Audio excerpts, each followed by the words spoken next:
Thomas Paine, Sam Adams, Benjamin Franklin. These men spoke up for what they thought was right.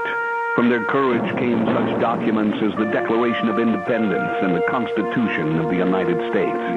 From their willingness to speak what was sometimes unpopular but right, we enjoy such liberties as freedom of speech, the right to keep and bear arms, and freedom of religion. There are those who still wish to oppress our freedoms, and there are still patriots willing to stand up and defend life, liberty, and the pursuit of happiness. Men like Zeb Bell, who honor our founding fathers and what they stood for. It's now time for Zeb at the ranch, speaking up and defending your freedoms. Brought to you by Magic Valley Les Schwab Tire Centers and all of the other great advertisers on the program. And now, Zeb Bell. I was reading the definition of old, and I came across this from comedian Phyllis Diller. And it is as follows. You know you're old if they have discontinued your blood type. Good morning, everybody. Zeb at the ranch. Here comes Kate Smith, and God bless America. Followed by a patriot with our Pledge of Allegiance. Morning, morning, morning, morning.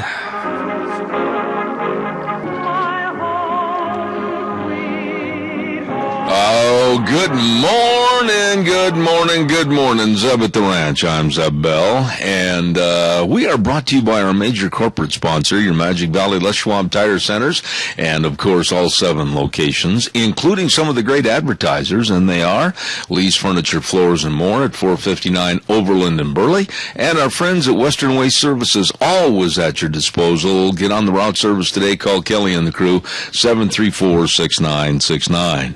And we've got a slight change this morning on the program, and we're going to welcome in a guy that absolutely the best doggone relief pitcher in the industry, and here he is. Scotty, good morning. Well, good morning. How are we doing today? I saw you grab that microphone switch. Boy, that was a fast move right there. It was a quick move, wasn't it? Yeah. What happened to Gina? She's experiencing some problems with her tooth still, and I guess things are getting a little bit worse, so I'm going to step in and see if we can do a little justice here. You know, I don't know how tough you are, but I am not when it comes to dentists and tooth problems, and we wish her the very best, because I hate having tooth problems and going to the dentist. I don't like that at all. Yeah, it's not fun. No, it's not on the top 10 of, gee, I can't wait with a twinkle in my eye. Yeah, I generally, if they give me the gas, I'm okay. But, yeah, I got to have the gas. Well, I'll tell you what, though, Scotty, just as long as they give you the gas and it's not reversed. Thank you very much. Exactly. Hey, do we have a pledger? We do. All right. Good morning. Who's on the air this morning? Go ahead. I can't hear anybody. Oh, they should be there. Not hearing anybody. Go ahead, caller, if you would, please. Nobody. Hello out there in Radio Land. Do we have a Pledge of Allegiance person? Scott, I'm not hearing anything. Hear me now, Zeb? There we go. We've got you now. Go ahead with the pledge, please. Hi, everybody. I pledge allegiance to the flag of the United States of America and to the republic for which it stands, one nation under God, indivisible, with liberty and justice for all. Well done, my dear friend. Stand by. I'll be right with you. Michael Rogers, of course, calling in this morning with our pledge. And also, our weather brought to everybody by Cheney Flooring and Home Design at 1228 Oakley Avenue in Burley. Look for the blue door. And the number to call, 678-6945, 678-6945. Don't forget they've got the do-it-yourself classes coming up in September. And you can learn how to take and make and do things around the house. You betcha, for your home projects. Simple home repairs, how to fix up your home, all kinds of things. September 27th, 2014, this year from 4 to 5 p.m. You check it out. Call them. Get more information on the DIY workshop for kids and parents at Cheney Flooring and Home Design at 1228 Oakley Avenue in Burley, 678-6945. Michael has the weather. Yes, I do. It's going to be a nice day for just about anything all the way through the weekend. In fact, it's going to be nice all the way till Monday. Sunny today, 75 for the high, 43 for the overnight low. Might get up to 80 over the weekend, but you got a lot of sun, very little clouds all the way through the weekend. And Zeb Bell, I have a bone to pick with you before I leave you, if you can allow me for about a couple of minutes, sir. Real fast, go ahead. Oh, it'd be even quicker. All right. For over 5 years, I had to listen to you and the Green Bay Packers. And when I left Alaska to come to Idaho, the last thing in the world I ever thought about was, at least I don't have to listen to Green Bay Packer fans. Guess what? I'm listening to Green Bay Packer fans. And just to let you know, Zeb Bell, a little statistic up here in the state of Alaska, there's 600,000 people who live in the state. 300,000 are Green Bay Packer fans, and they all live up here in the interior. The worst thing you have to deal with in the interior when it comes to Packer fans is when they play the Vikings 2 times a year. And because I'm not allowed to watch the Vikings at the place I'm staying at, I have to go to a bar where the owner is a fan of the Green Bay Packers. You know, Michael, I got to tell you, tonight, of course, the kickoff for the real live hit-you-in-the-mouth type football season in the NFL, I'm a little worried. The Seattle Seahawks did not lose any horsepower from last year, and I don't know. Green Bay's defense is going to be having a tough time this afternoon. Sir, you're a former football coach.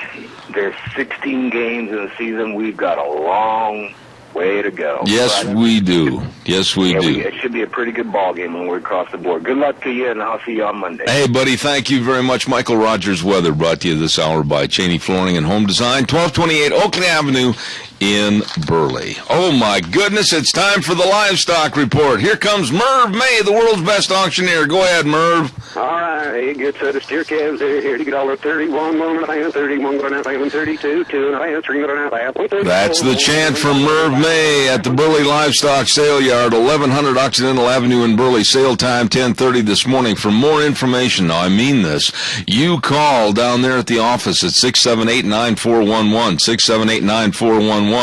And also talk to Lance Udy and Cade Rogie. They'll give you all the information. I'll guarantee it. Hey, strong run of feeder cattle today. I talked to Cade yesterday, and he said they're going to have a ripping good sale. They've got over 130 head of feeder calves, 4.5 to 6.5 weights coming down from Cary with Chip and Kathy Molyneux. Good cattle up in that Cary country. And then from over to Shoshone, Carl Horn's bringing in some feeder calves, and John Brooks over to Hazleton. He's bringing in 50 head of really good ripping black calves, 350 to 500 pounds. And then Roger Cotton of Rupert bringing in a trailer load of 800-pound mixed cattle and a good run of butcher cows today. Real good run. I'm telling you, sale time is at 10:30 this morning at the Burley Livestock Sale Yard, 1100 Occidental Avenue in Burley, 678-9411. You be there at 10:30 this morning. Merv, sell those steers. All right, a good set of steer calves there. Here to get $31, 1.5, 31, 1.5, 32, 2.5, 3.5, 134, 4.5, 5.5, 135, 50, 135, and I selling $35. Zeb Bell, get bottom again. I'll tell you what, I'd take that $35 as a bottom price. Whoa, that's a lot better than I've ever sold anything for. Oh, good morning. We got a lot of things to do today on a Thursday, and we want to wish Gina really some healing and some comfort, because evidently having some real big problems with her tooth. She mentioned yesterday that it was really bothering her, and so we give her the best. God's blessings to her today. Ramsey Heating and Electric at 2600 Overland Avenue in Burley, 678-0459. I want to remind you, and put this down on your calendar of, going to be there. Next Thursday, 9/11, September 11th, we are going to have again our Hats Off to Farmers and Patriots Day remote. Now, we're going to be broadcasting live and direct over there from 8 in the morning till 11. But before that, George Mass is going to be cooking a huge, delicious biscuits and gravy breakfast, and it's going to be phenomenal. We're going to have all kinds of giveaways. We're going to have all kinds of company reps there. Don't miss it. It is Hats Off to Farmers and Patriots Day at Ramsey Heating and Electric, 2600 Overland Avenue in Burley, next Thursday, 9/11. Everybody be there. By the way, too, Deanne called Mandy the other day over at Valley White Home and Ranch, and Mandy said, hey, we've got all the warm clothes coming in. I was looking at the Farmer's Almanac and listening to some of these weather forecasts that they've got prognosticated for this fall. Oh, look out. Al Gore's going to have goosebumples, him and his global warming. It's going to be chilly. And they've got all the warm clothes, the jackets, the hats, the caps, the gloves, the vests, everything at Valley White Home and Ranch. Now, with the colder weather, that means your animals are going to have to be fed just right to maintain their weight and grow. Well, they've got all the steer feed for you over at Valley White Home and Ranch, along with all the dog and kitty cat food. They've got it all for you at Valley White Home and Ranch, 910 South Oneida in Rupert. You stop over and see those good folks today. All right, calls are welcome and appreciated. 436-2244, 1-866-927-4587. You know, a lot of people think that we're beleaguering the story about our lack of leadership with Obama. But I want to ask you this, and we've got a lot of subjects to get into this morning, but this is one that I really want to talk about for a period of time here this morning. When I heard Obama say that we're going to try to keep ISIS, the terror group ISIS, in a manageable situation and or problem, I thought to myself, what? Here is a killer Islamic Muslim terrorist group, of which he will not say. He will not use the words Islam or Muslim, and very seldom ever uses, if at all, the word terror. But anyway, manageable problem. A manageable problem like is, if you got a lack of employees to do a certain job, now that is a manageable problem. And then all of a sudden your house fills up with water in the basement, and that too is a manageable problem. But the killing and beheading from these terror Muslim groups, ISIS, that is not a manageable problem. The only way to manage the problem is with a great finality, and that's to eliminate the problem permanently. Did you look into the eyes of Obama yesterday and during that press conference over in Estonia? Now, you can tell a lot by looking at a person's eyes. His eyes, without the use of the teleprompter, he was stumbling and mumbling, and his verbiage was just kind of on this rock and fell in the creek here and then up on the other side. He didn't have a clue where he was. But his eyes looked very distant. His eyes looked like he didn't care. His eyes looked like he was almost fearful. And I mentioned that to my wife last night when we were talking about it, and then all of a sudden it came back on, another replay of what he had said in Estonia, and just look at that tape. This man, Barack Obama, is no leader. He is absolutely not a leader. And when you think about what's going on in the world right now with the fear, the horror of ISIS possibly being here in this country and establishing terror cells in this country, and many people have said they came across the southern border, they are here, they're just waiting for the green light. When you think about this and talk about leadership, a survey company, looked at David Cameron from the UK, the leader of Britain, and looked and listened to what Obama had said. And the grades came out on both of them for being forceful, very effective leaders in their speech and what they're commanding their underlings to do and be prepared for. David Cameron got an A. And Barack Hussein Obama, the president of the greatest country in the free world, the United States of America, got a D-. It's pretty hard to be proud of that man, isn't it? Calls are welcome, 436-2244, 1-866-927-4587. A D-. minus Barack Hussein Obama. He will not call ISIS what it is. You know, some people, there's a confusion whether to call it ISIL or ISIS. You know, the originality was ISIS. That's what I'm going to refer to this terror group as, Muslim terror group. But Obama will not even call them an Islamic Muslim terrorist group. No, because he's too PC. And all he's interested in is building a coalition of power to study and enhance, possibly, power against ISIS. Go get them now! The strongest country in the world, and we have to have a coalition of power to do away with these bad people? Are you kidding me? Calls are welcome. Don't forget Denny's Restaurant since 1953. Wow, that's a long time of serving delicious food. Denny's Restaurant is located at 611 Overland in Burley, and Thomas and Terry and the whole crew, wow. I mean, that's the word that sums it up, wow, whether it's breakfast, lunch, or dinner. And I told you that they've got the gift card idea, you know, to where you can go in there and say, wow, breakfast was fantastic, or dinner was fantastic. I love this, I love that. Let's make sure that we tell somebody about it. What's the best way to tell them about it? Give them a gift card. And then tell them to go to Denny's. Oh my goodness, it is great. The home of Zeb's Lunch Bunch, Denny's Restaurant, 611 Overland in Burley. You stop in and see those good folks today.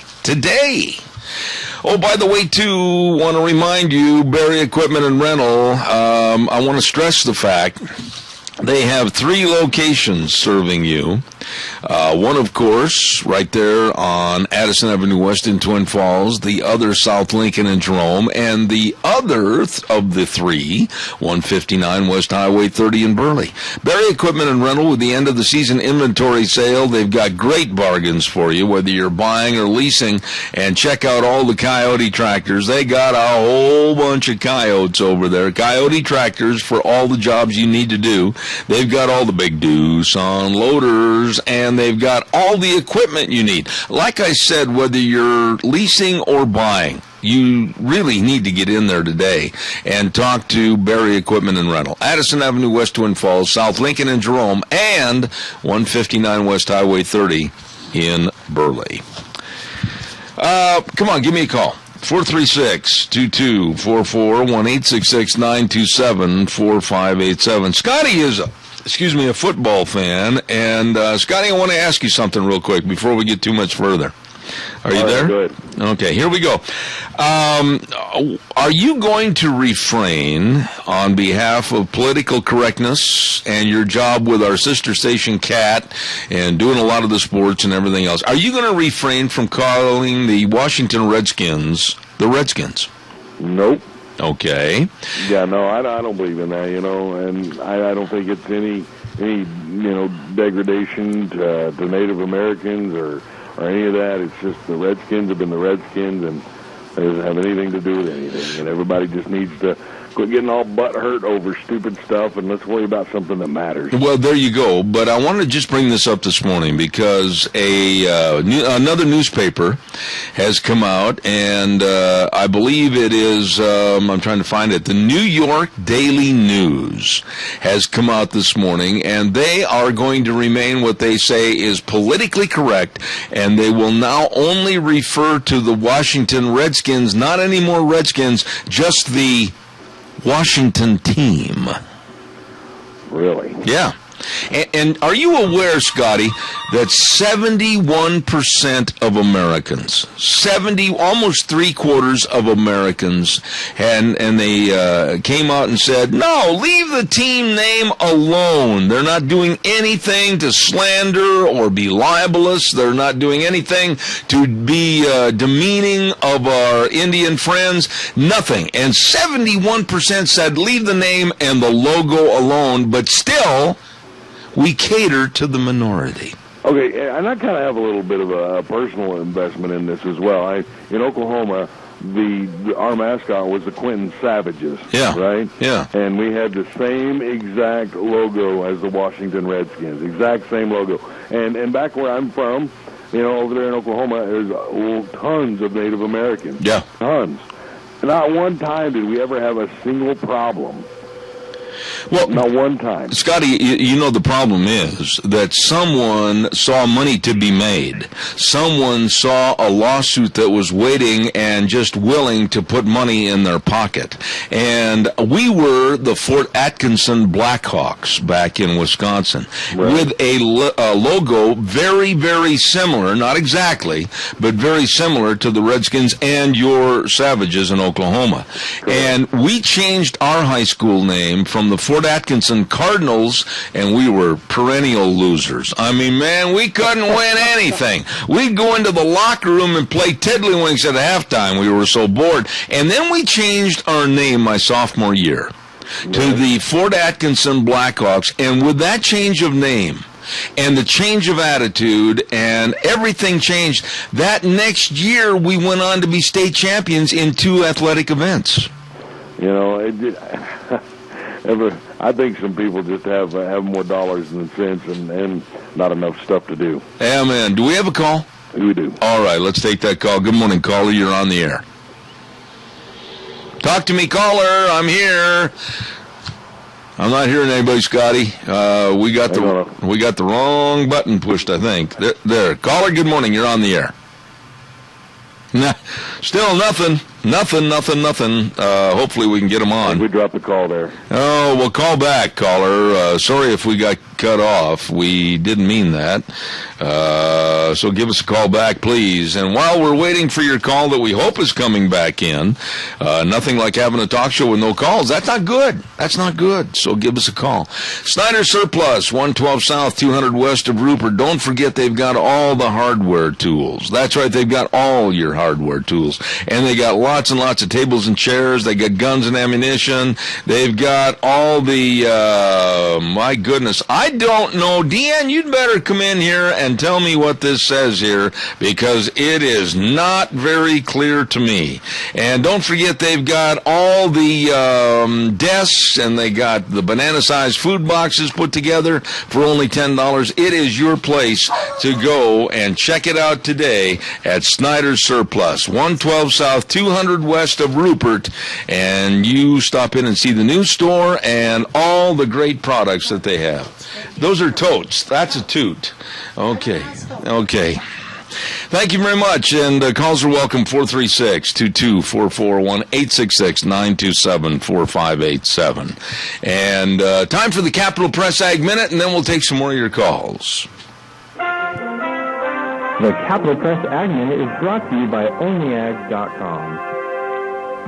The newly created Wolf Depredation Control Board will provide $225,000 to Idaho Wildlife Services in 2014 to help fund its effort to control depredating wolves. Wildlife Services is a USDA agency that solves human-animal conflicts. The Idaho Division has lost almost $700,000 in funding, most of it federal, since 2009, that has reduced its ability to control depredating wolves. State lawmakers this year approved legislation that created the Wolf Control Board, which has $620,000 a year, $400,000 in state money, and $220,000 from cattle and sheep groups, as well as Idaho sportsmen, to direct toward lethal wolf control efforts. With the Capital Press Ag Minute, this is Hannah Brose. To receive instant, exclusive, unlimited access to the West Agricultural News Source, register your account today at CapitalPress.com. Oh, thank you very much, and don't forget CapitalPress.com, the best ag newspaper around anywhere. Really doing a great job. We appreciate them. All right, calls are welcome. 436, let's try this. Somebody call right now, and we're going to make sure we try to get them on. We've had a little trouble, so we're going to try it one more time. 436-2244, 1-866-927-4587. I want somebody to call right now because, man, we got to figure out how come the phone lines aren't working here this morning all of a sudden. So give us a jingle right now, and we'll see if we can get you on the air. We've been talking about the Washington Redskins, and 71% of respondents to the poll said keep the name and tell the others to leave it alone. But I'm going to guarantee you one thing. They will not leave this alone. They will go after this until the minority wins and they force Daniel Snyder, the owner, to change that name. How much you want to bet? Caller, good morning. You're on the air. Good morning, and thank you, Mr. Bell, for allowing me to speak. It's interesting that President Obama is not in the U.S. right now, considering the threat of being attacked on our soil in the near future. He's, outside of our country to protect his own skin. And that's all I have to say for now. Thank you. All right. Thank you very much. There's a lot of people that feel that Obama just kind of cut and run, and he just absolutely didn't look right. He didn't look normal. He didn't look like a president. He didn't look like a leader when he was standing there at that podium. Honestly, for those of you that saw this press conference over in Estonia, the eyes tell the story. He was withdrawn. He was very laid back to the point where he didn't show any forcefulness. His body language wasn't strong. He looked distant. He just didn't have it. And he wasn't using the teleprompter, and he mumbled, and he stumbled, and he had a lot of verbal pauses. But when he said, and he contradicted himself, 3 times within the press conference, he contradicted himself about the handling of the terrorists, and then finally said at the end of it, after changing his story 2 times, the 3rd time was that it could be a manageable problem. Caller, good morning. You're on the air. Good morning again. Yes, sir. Well, you sit there and you tell all these lies and all that stuff. Look how he's aged since he took over in that office. Deanne said that the other night, and, there's a commercial on television, Al. You've seen it 1,000 times, I'm sure, where a man is going to work for a restaurant, and during the course of the commercial, they lay all the things up on the counter, and at the very end, somebody throws some gray hair on him, with the flour. And that's what Obama looks like. He has really aged over the last year with the white hair and everything else. The man does not look well, and he didn't look well in Estonia. Well, that's what I said. He's been lying so damn much. Him and Kerry and Hagel, all them guys, it's starting to wear on him, and if they start telling the truth and get along with the world, we'd be a whole lot better off. Yeah, but what about the manageable problem deal with the ISIS? Where in the world did that come from? That, like Korea, is supposed to be manageable. We're still there, bunch of baloney. Same with Vietnam, manageable horsepucky. This is not manageable. You got to go in there and you got to blow the living hell out of them, and so they don't come back like a sneaky snake. I just don't understand how some president, any president in our past and even in our future, can stand up at a podium and address the killing of American citizens, American journalists, the beheading of those people, and say that all we're going to do is try to manage the problem. Al, that was despicable. Well, just like last night on Hannity when that Richardson, that big loud mouth, he is so stupid. I wish somebody would bust him in the chops.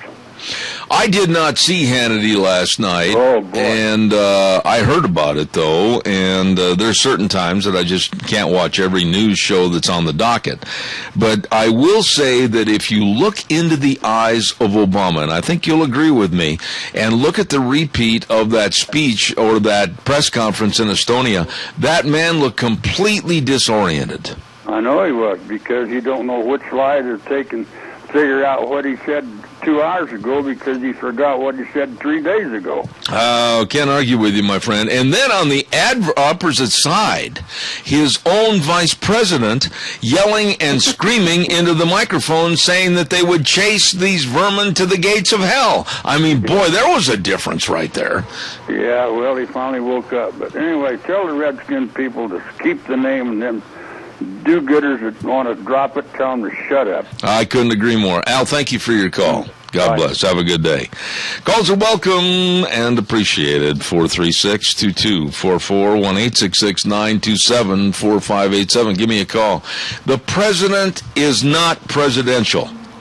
The president is not doing a good job. The president is not living up to the expectations and the standards even from the left. And the president looked like a scared elementary student standing up at that podium. Don't forget Zollinger Quarter Horse Ranch, great big 26th annual production sale coming up on Saturday, September 13th, starting at 10 a.m. in the morning, 1994 South, 100 east of Oakley. And, boy, have they got some top-notch bloodline horses up there. Oh, boy. They own the last sons of Leo and Poco Tibio, and they've got other sons of Shining Spark, Highbrow Cat, Pepto Boone's Mall. What a horse that is. And Dash for Cash, just everything with confirmation, disposition, and performance. And they're going to be reducing the size of their herd this year. Call Jerry at 670-3833 or Linda at 862-3402. And I'm telling you, this is the sale horsemen will not miss. Zollinger Quarter Horse Ranch 26th annual production sale, Saturday, September 13th. Don't you miss it. All right, don't you sit there and not give me a call, 436-2244, 1-866-927-4587. Today, the problem started in New York, and it is going to go, according to what they said, to 150 cities across the United States. $15 an hour is what is being demanded by the group Fast Food Forward. And this is being organized by the Service Employees International Union. They are going to cause all kinds of problems. They have been trained in civil disobedience. I do not know if it's going to have any effect on various fast food locations in Burley, Rupert, Twin Falls, or elsewhere. But I know that they are planning on causing all kinds of disruption at 150 cities, demanding that they, the fast food workers, get a $15 an hour wage. What are your thoughts on this? Honestly, $15 an hour to flip a burger and work in fast food restaurants where they are primarily entry-level jobs. And I think it's time to cock the hammer and say, okay, if you want $15 an hour, we are going to figure out a way to eliminate at least a large percentage of the jobs available in this business. I am not ready to accept the fact that $15 an hour, which is going to cause extreme inflation, which is going to cause extreme increase in prices, and very probably run many of the managers and owners of the various franchises out of business. What are your thoughts on that? Call me at 436-2244, 1-866-927-4587. While I'm waiting for your call that I know is coming in, I also want to remind you about the delicious bakery over at Sophie's Chatterbox, 530 East Street on the square in Rupert. Oh, wedding cakes, cookie bars, homemade bread. I love homemade bread. Delicious cinnamon rolls that are the size of footballs. They're so big, and they're delicious. Absolutely. Sophie's Chatterbox. Call today, 436-0354, 530 East Street on the square in Rupert. Now, we'll check with those. Scotty, what about that $15 an hour for working in a fast food restaurant? Making demands, causing civil disobedience, just absolutely disrupting everything. $15 an hour. What do you think? I think that my Big Mac's going to go up. Well, I don't even know what a Big Mac is now. I haven't ordered one for a long time, but let's assume that, what is it, $4 or $5 right now? Yeah, something like that. And that's at a wage of, what's the minimum right here in Idaho, like $7.50 or something like that? $7.50, yeah. Okay, double that, and you're going to be selling a Big Mac maybe for like $7 or $8. Not going to happen, Scott. Yeah, not going to happen. You got to call. All right, thank you, my dear friend. Caller, good morning. You're on the air. Good morning, you're on report. I've been called worse. Good morning, and thank you very much. Yeah, they're going to get $15 an hour, and I want $50 an hour for what I'm doing. Well, gee, It's just one of those things that, if you've got the skills and that to move up, then you get the higher wages. Don't sit there on your butt doing nothing and expect them to pay you more money for a low-level entry job. I do not know what you make, nor do I want to ask. But I will say this, the point you made is absolutely a perfect point. You're going to have other people in possibly the same business say, wait a minute, I've been the manager here for 2-3 years, and I'm at the level that they want to get now, just starting in a low-entry job, and the inflation effect is going to be absolutely snowballing. Oh, big time. I mean, the thing is, I've got years and years of experience and a lot of different hats that I can wear. I'm not just a burger flipper or a fryer. I mean, that's a simple job. They've got everything timed. There's not a whole lot to it. Sorry, but that's not a high-skilled job. It is a necessary job, but you look at it. Years ago, who were the people that were in there doing these jobs? These were the teenagers. Period. They were the teenagers in the high schools and stuff like that. Now you've got grown-ups doing the same job and wanting more money for it. Yeah, and there's something else to be said there, Kilt Man, is that these jobs supposedly are lower-level entry jobs into the workforce to teach people responsibility and how to work and what to do and that type of thing. They were not meant for a life's work and a life's goal of occupation. No, it's not. It was meant for extra money for somebody that's going to school or something like that, to give them a little bit extra money, or a part-time job for somebody. That's what it was designed for, and that's what it was set up for. It's not designed for adults that go in there that are too lazy to do anything else to make a lot of money. Look at what it's caused already this morning back in New York. They've had to make certain arrests. They've had to carry people off the street. They've had to enhance the number of policemen in New York City that are around the various fast food places. All of this is an inflationary and incendiary device in our economy. And quite frankly, these people in New York, by the way, are already making an average of $9 an hour. Now, this is a fast food restaurant, $9 an hour. That's not that bad of money for fast food low-entry jobs. Well, if I was the owner or manager of that place, what I'd do is my people that are out there picketing for it, I'd go down to the local job service place, grab a bunch more people, and fire the ones that are out there. I agree. I mean, you've got to fight fire with fire, and I think that if it is a non-union situation, which the SEIU is trying to force it and coerce it coming into the fast food business, I think just like you do, I would close shop for the day, take the loss, call the employment office and say, I want 20 employees here tomorrow morning that are willing to work for $9 an hour, and fire the rest. Exactly right. I mean, that's exactly what happened to Kennecott Copper down in Utah. The unions were just getting so out of control on that Kennecott Copper just flat out shut it down long enough to close out the contract with the union, and then they told everybody that in 6 months, come on back, we'll hire you at the same wages with the same benefits and stuff like that, as long as you are non-union. Absolutely. And Kilt, man, I appreciate your call. God bless you, man. Thanks much. You too, my friend. All right, take care. Calls are welcome. What do you think about that $15 an hour wage? What do you think about the thuggery and the attitude of, well, we're going to get the SEIU in here? And by the way, remember the SEIU and what kind of punks they really are? Dave Bego, very good friend of mine, and the author of the book The Devil at My Doorstep and The Devil at Our Doorstep, both books talking about how these are really thugs and punks with the SEIU. He's talked to us many times on this program about what kind of people they really are. And Kendall Fells, that's the name, organizing director of the group, backed by the Service Employees International Union, said they have trained themselves in civil disobedience and they are going to wreak havoc in 150 cities if they don't get their way of $15 an hour.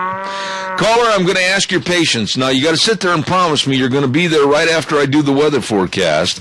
And the weather forecast this hour is brought to you by Mad River Laser. Nicole and the rest of the folks with all the custom hoodies on sale, just $24, and they got customized a T-shirt for just $10. That's all men's, women's, and children's. Amazing deal. Right now, you stop in and see the folks at Mad River Laser, 502 East Street in Rupert, and she's going to be making me up some new baseball caps and sweatshirts and everything for Zeb at the ranch. Oh boy, what a great business she has. Right now, here is Michael Rogers' weather. Hello, everyone. Michael Rogers is up at the ranch. Nice weekend coming up for, among other things, football, no matter what level, high school, college, or pro. Well, you got pro tonight, but for the rest of the weekend, it's not bad at all. You got sunny today, and the temperatures are rather comfortable too. Thank you very much. About high today of about 75. The overnight lows a little chilly, but that's fine. It's September.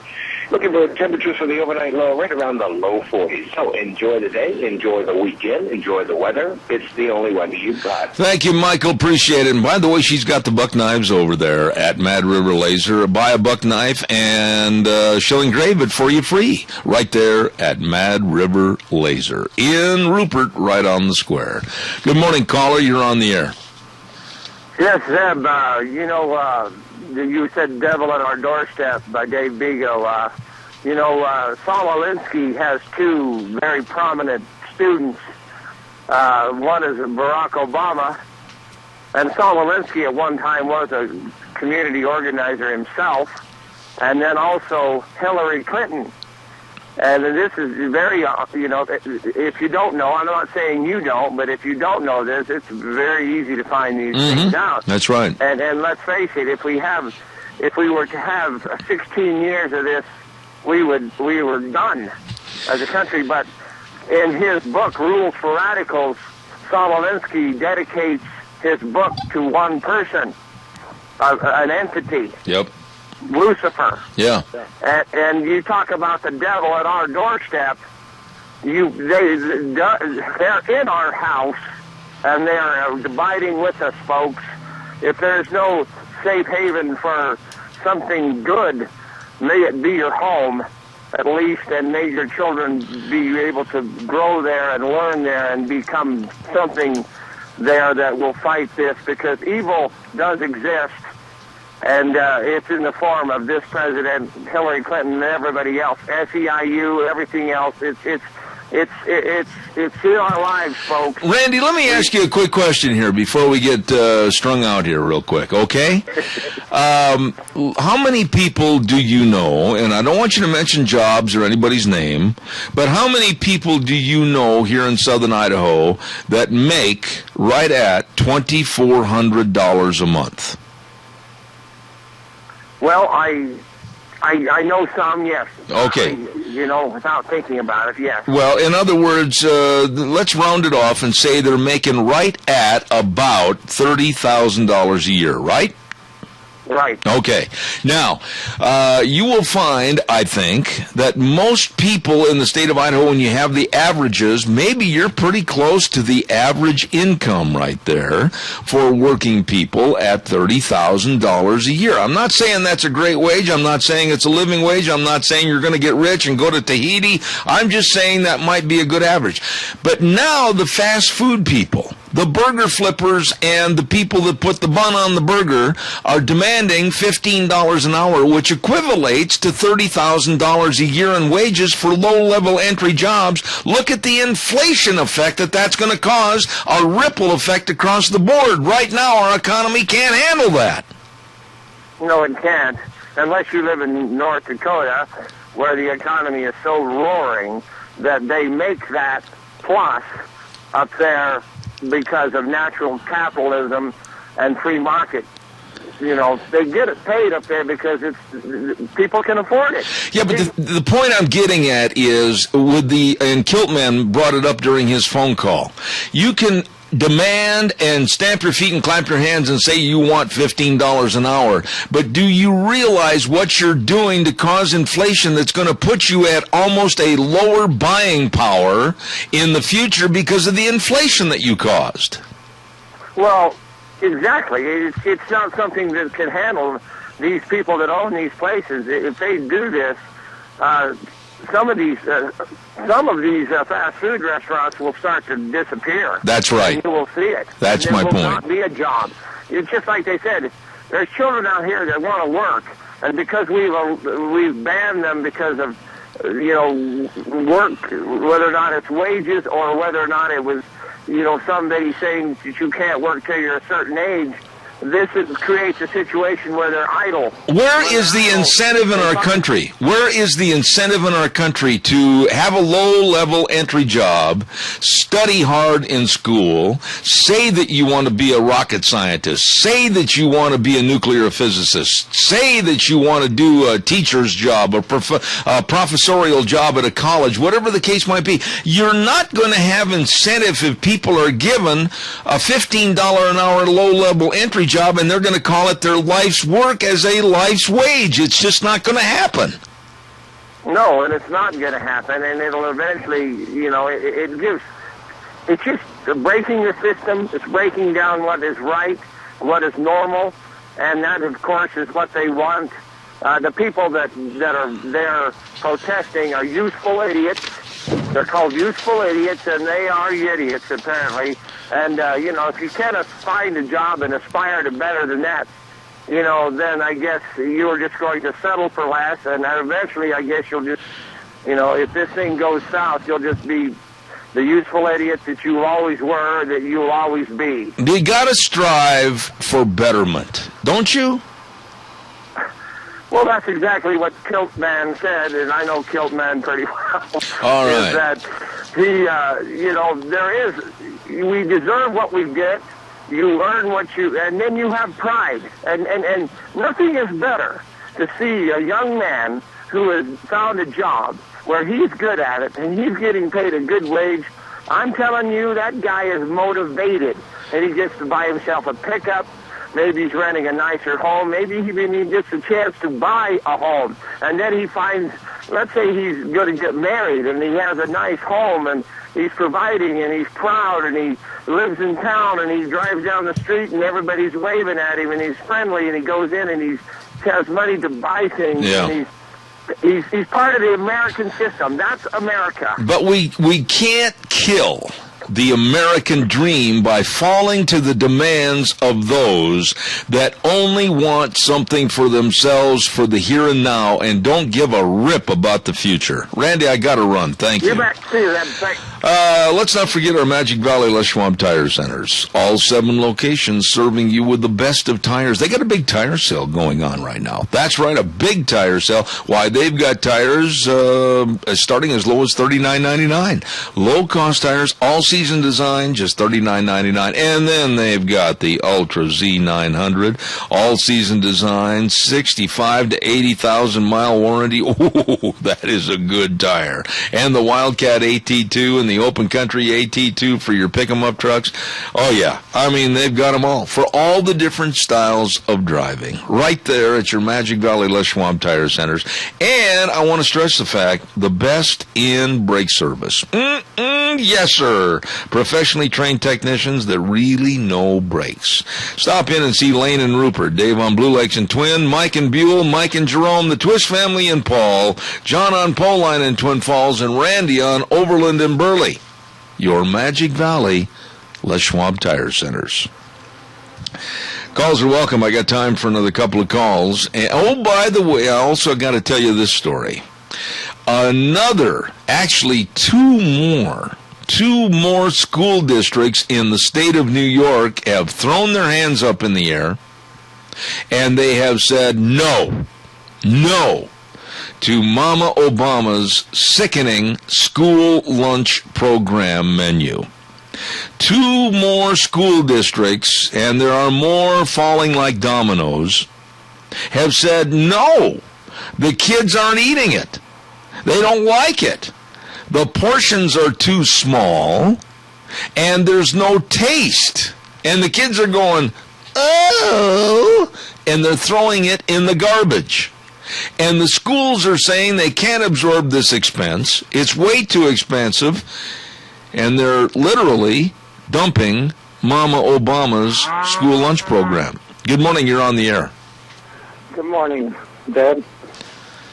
In Las Vegas, they have the unions and that sort of thing, but they don't pay the people a minimum wage. They take the gratuities and make that up to the minimum wage. Mm-hmm. Because I've had people tell me that. Even these guys that work in the casinos, the dealers, get minimum wage. Yeah. And then it's the tips. Yep. That are divided.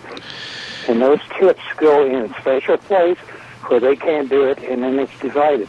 Yeah. A lot of restaurants in Las Vegas now, there is an 18% gratuity on 6 people or more. Well, let me get right back quickly because I've only got a minute left and I want you to respond to this. $15 an hour demand to work at a Mickey D's or a Wendy's or whatever the case.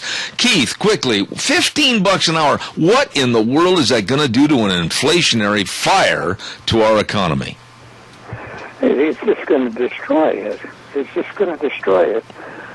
But other than raising the price of the food, they will take it from those workers.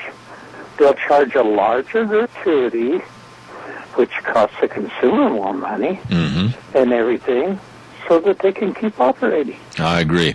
Keith, always good to hear from you. Thank you. I got to run to the news. Thank you so much. Appreciate it.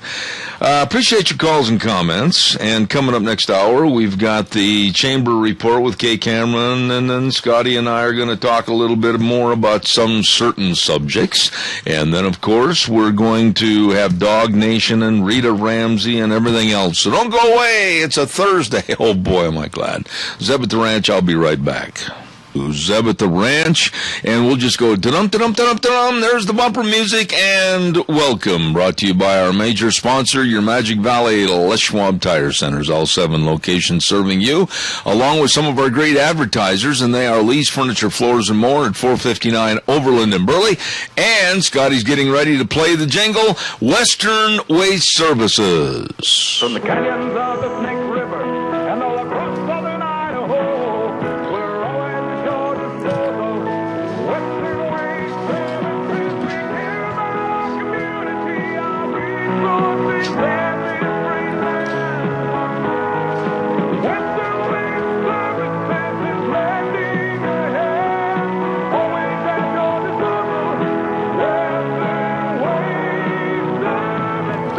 Oh, they are always at your disposal, and I suggest heartily that you give them a call today, 734-6969, Western Waste Services, with all the porta potties for all the events outside, and of course the route service to have them come pick up your garbage. It's gone, it's out of there, and they got all the dumpsters in various sizes to clean out the garage or the basement or whatever. That's a project I got to get done this fall. Anyway, give them a call. They are always at your disposal. Western Waste Services, 734-6969. Let's see what else have I got to tell you about. Oh, real quick, I also want to mention and say thank you to some wonderful, wonderful people. And that's, of course, Joel Heward, his family, and his staff over at Hanson Mortuary, 710 6th Street in Rupert. Number to call, 436-5636. You know, when there's the passing of a loved one, our lives just go boom, right into a tailspin. And we don't know what to do, don't know how to dot the I, cross the T's, etc. They do. They will. They can absolutely help you with all the arrangements, and they can serve you with the highest of ethical standards with unquestioned integrity. Please call them today. Hanson Mortuary, 710 6th Street in Rupert, 436-5636. Let us go to the phone lines right now, and I believe we have the lovely director of the Mini-Cassia Chamber of Commerce on the line. Good morning, Kay Cameron. How are you? I'm fine. How are you this morning? Well, as I look outside, and as I went outside a little bit earlier this morning, yep, fall's in the air. Yes, it's a beautiful day, but it was a little crisp early this morning, wasn't it? Crisp is a word that, I don't know, I'd use it with bacon, or I'd use it with peach cobbler. It was chilly. It was. It definitely felt like fall was in the air, but man, I'm looking out my window, and the trees are just still, the sky is blue, the grass is green, and the river is beautiful, and it's a gorgeous day. You sound like a poet. I mean, that was well done. I don't know about that, but it's true. It's really beautiful looking out my office window. All right, now, as you gaze through the window at the finest of southern Idaho scenery, what is on the horizon also for the Chamber of Commerce? Well, on the horizon, we have all kinds of things going on. There's still a lot of activity in the community. People think that when school starts, the tourism stops, and, you know, that we are not busy. But that is not true. We are busy all the time. We have a lot of exciting things going on in our community. We have our Chamber Luncheon next week. We're very excited about that. We've got economic development summits coming up to discuss economic development in our region. Our tourism numbers in the region over the last year were up 5%. So we've had a lot of activity, a lot of people staying in hotel rooms in our region in the last year, that we've seen an increase there. So a lot of activity there. And just a lot of things going on. There's a lot of activity going on now with high school sports that have started up, and everybody's back to school. Moms are all glad to finally get back into a routine. And football games have started, and volleyball games, and cross country, and soccer, and I don't know what all kind of events they've got going on. But just a lot of things going on in our community. There's still community events taking place. There's a 5K fun run this weekend. There's a mounted shooting competition. Next weekend there's a bass fishing competition. All kinds of things still taking place in our community, and a lot of activities, and so we're very busy. Yeah, and I'll tell you something else. I am not a photographer. I'm not a good photographer. But right now, it's coming into that period of the year where you better have your camera on your person 24/7, because the fall colors, they're going to be pretty. Absolutely. I know a couple, well, not just the fall colors, but the summer colors, and just all of the things that we've got here. A couple weekends ago, we went up the mountains and we found a bunch of choke cherries to pick some choke cherries. I've been busy making choke cherry syrup and choke cherry jelly, and but the wildlife, we just happened upon a moose, and that was so fun to see moose in the wild. And I know we have them, and I've seen them before, but it's always a treat. But of course, we couldn't find the camera fast enough. So have it at your side, have it ready to snap the pictures of the fall colors, the wildlife, and all of the great activities and things that we've got going on in our community. Absolutely. And if they have questions about what's going on, or if they have questions about where to go and how to get there, the Chamber is always ready and available. Tell us how we can call the Chamber. Come by and see us.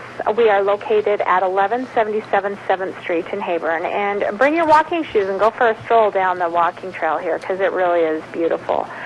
Give us a call at 208-679-4793. Find us online at MiniCasualChamber.com. And if you're looking for the events, click on the event calendar button there, and that will pull up the calendar of events in the community. You can also like us on Facebook and follow us on Twitter. Very well done, and we'll talk to you next Thursday. Thanks, Kay. Have a great week. You bet. Thank you. Mini-Cassia Chamber of Commerce and Kay Cameron. Thank you very much. Oh, my. Hey, don't forget Cheney Flooring and Home Design at 1228 Oakley Avenue in Burley. Oh, they've got the do-it-yourself classes. You can learn how to fix up your home and make simple home repairs and learn not to cough on the air. And on September 27th, they're going to have from 4 to 5 p.m. Cheney Flooring and Home Design, their first do-it-yourself workshop for kids and parents. Call, get more information, and don't forget to check on all their select carpets, the Mohawk, the Bliss, and Dreamweaver, and all the hardwoods and the vinyls and the tile, everything for the beautification of your home at Cheney Flooring and Home Design, 1228 Oakley Avenue in Burley. Look look for the blue door, 678-6945. Also, I want to remind everybody about Let's Ride. Highway 24 between Rupert and Burley, where the fun is sold. Oh, they're on their summer hours yet. They're open Monday through Saturday, 9 to 6, and boy, oh boy, are the 2015 models still coming in. Oh, yeah. They've got shipments coming in every day. Save a bunch of money. Get in there. Get what you need. Dirt bikes, Can-Ams, side-by-sides. And they're even having rebates on some of the 2014 models. So stop in. Yes, sirree, Bob. Highway 24 between Rupert and Burley. They're open Monday through Saturday, 9 to 6. And the service department over there is second to none. Brad and the rest of those guys, they can get you running no matter what. I tell you, they're good. And all the accessories at Let's Ride, where the fun is sold, right between Rupert and Burley on Highway 24.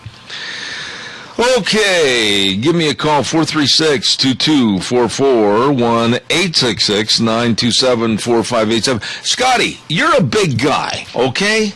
Are you there? Oh, okay, I'm a big guy. Yeah, you're a big guy. I'm a big guy. Right. And if we were in school right now, I would venture to say that you, Scott Cameron, and myself, Zeb Bell, we would be starving to death, laying on the floor, just going, feed me.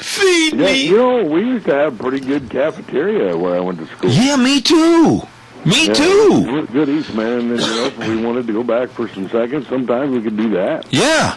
I mean, they took care of the kids, and it was kind of almost a family setting. You know, I mean, I'm not saying how your school was, but I knew all the cooks in the kitchen, and the school lunches were very nice and palatable and downright delicious, and they had, like, peach cobblers and pumpkin pie and chocolate cake and everything. But, you know, here's the interesting thing, Scott, and I'll stand behind this, and I can show you my yearbook to prove it. All right. We had, out of the almost 200 kids in my graduating class, we had two that would be considered obese and overweight, and they both had some severe health problems. Other than that, everybody else, according to today's standards, would be fit as a fiddle. And you know why? Because we exercised. We had physical programs. We had PE every day. People were involved. We had chores to do at home. We were out doing things, and we still ate very well. I saw a deal on Facebook the other day. A guy was taking his PE class by his computer. Yeah. Now, what kind of sense is that? Yeah, that's not physical education. Well, the point I'm getting at is, under Mama Obama's rules and regulations, and I've seen the lunches. As a matter of fact, I spoke at a school that handed me the lunch that was the bill of fare for the day, and honestly, at 66 years of age, it made me wrinkle my nose, let alone what it did to the kids. Exactly. And you can't live on that stuff. And there are schools now that are backing away from Mama Obama's lunch program. They're saying the portions are too small. Look at athletes, and you probably played a lot of high school football and everything else. Right, I did. Okay. I saw a lot of athletes, they have 6,000 calories a day, and they're fit as a fiddle. Yeah, but that's the whole point, Scotty. You can't sit there and have the school lunches of today as an athlete, a cross-country runner, football player, whatever the case might be, and expect to perform when you get out of school at 3:30 in the afternoon, run down to the locker room, get your uniform on, go out and practice for 2 hours. You're burned out. Yeah, on 300, 400 calories for lunch? No, that ain't happening. And besides that, you know as well as I do, you're a parent. Not every child is the same. We're all unique personalities and unique physiological beings that we're not going to all sit and fit in the same peg hole. Exactly, and some kids have a super fast metabolism, others slower metabolisms, and they process food different, and yeah, I agree. How are your kids faring, if you will, with the school lunch programs? Not so good. They come home, and the first thing they do is, I'm starving to death. I'm like, dude, didn't you not eat lunch? Yeah, but it ain't enough. I'm like, all right. So, as a parent, do you go to the school, and do you go to the school board, and do you put your fist on the table and say, no, look, This isn't working. These kids are growing children. They've got metabolism rates that need to be fed. They need to be active. They need to get exercise. And you're just making them like zombies in the chair. Do you tell them that? I have yet to do that, but I think that's going to be the next step. You know, your brain has to have a certain amount of fat even to work and to process things. So if you're not getting that in school, how are you supposed to learn? That's right. And if the kids are not eating the food, if it's not palatable, where does it go? Garbage. Bingo. And what kind of expense is that? Well, you know, and that depends on, you're spending money for the school lunches, and then we're also, tax money is going to help for reduced lunches or free lunches for other children, and, you know, that's a lot of money. Absolutely a waste. And, you know, I still maintain, we had a snack bar in our school. I don't know if you had snack bars in your school, but at 9:20 in the morning, we had a snack bar that was opened up by the student council. And we used to run down there, and we could get potato chips, we could get Cheetos, we could get ice cream sandwiches, we could get anything. And there again, it all goes back to being active and having a physical education program. Right. Well, we didn't have a snack bar. We did have a vending machine and a soda machine, though, that we could go and avail ourselves of. So, yeah, we had that same opportunity. All right. Well, I find it to be appalling that this deal with Mama Obama as the head leader of, I'm going to call it what it is. I think it's absolutely starving the kids to death with too small portions, no taste, very bland, and it's cost effective. No, it's not for the school districts. They're losing money and they can't afford it. I went and ate lunch with my son one time, and man, he was excited because it was pizza day, and I tried the pizza, and it was yeah, like I said, unpalatable. Yet he was excited about it because it was the best thing that they had. And I'm like, if this is the best thing that you guys get, I'd hate to see what the nasty stuff's like. Oh, my goodness sakes. And by the way, can you give us an update as to how our dear friend, and with her jaw wired shut, which absolutely is killing her because she can't give 37 words per second, Gina Jameson, how's she doing? She's doing okay. She's a little sore, and her mouth is not up to quite to talking yet, but she's doing all right. Is she over at the station? She's not here yet. Oh, okay. Now, are you good with dentists and having your teeth worked on and having the numbness and I can't talk right now because my tongue feels like a brick? As long as they gas me, I'm doing all right. Really? Yeah, but I have to have the gas. So you got to be out of it. Yeah. And and as big as you are, what are you, about 6 foot and what? Right around 360. Okay, 6 foot, 360. You go sit in the chair, and they go, with the first tool, it goes like that. I'm out of the chair. I can't take that. They got to give me something to numb the pain and numb the brain because I can't handle that stuff. Yeah, I don't necessarily care for the drill unless I'm high as a kite. Oh, man. Okay, well, our best to Gina Jameson. Hope she's okay. But, Scott, we appreciate you being there.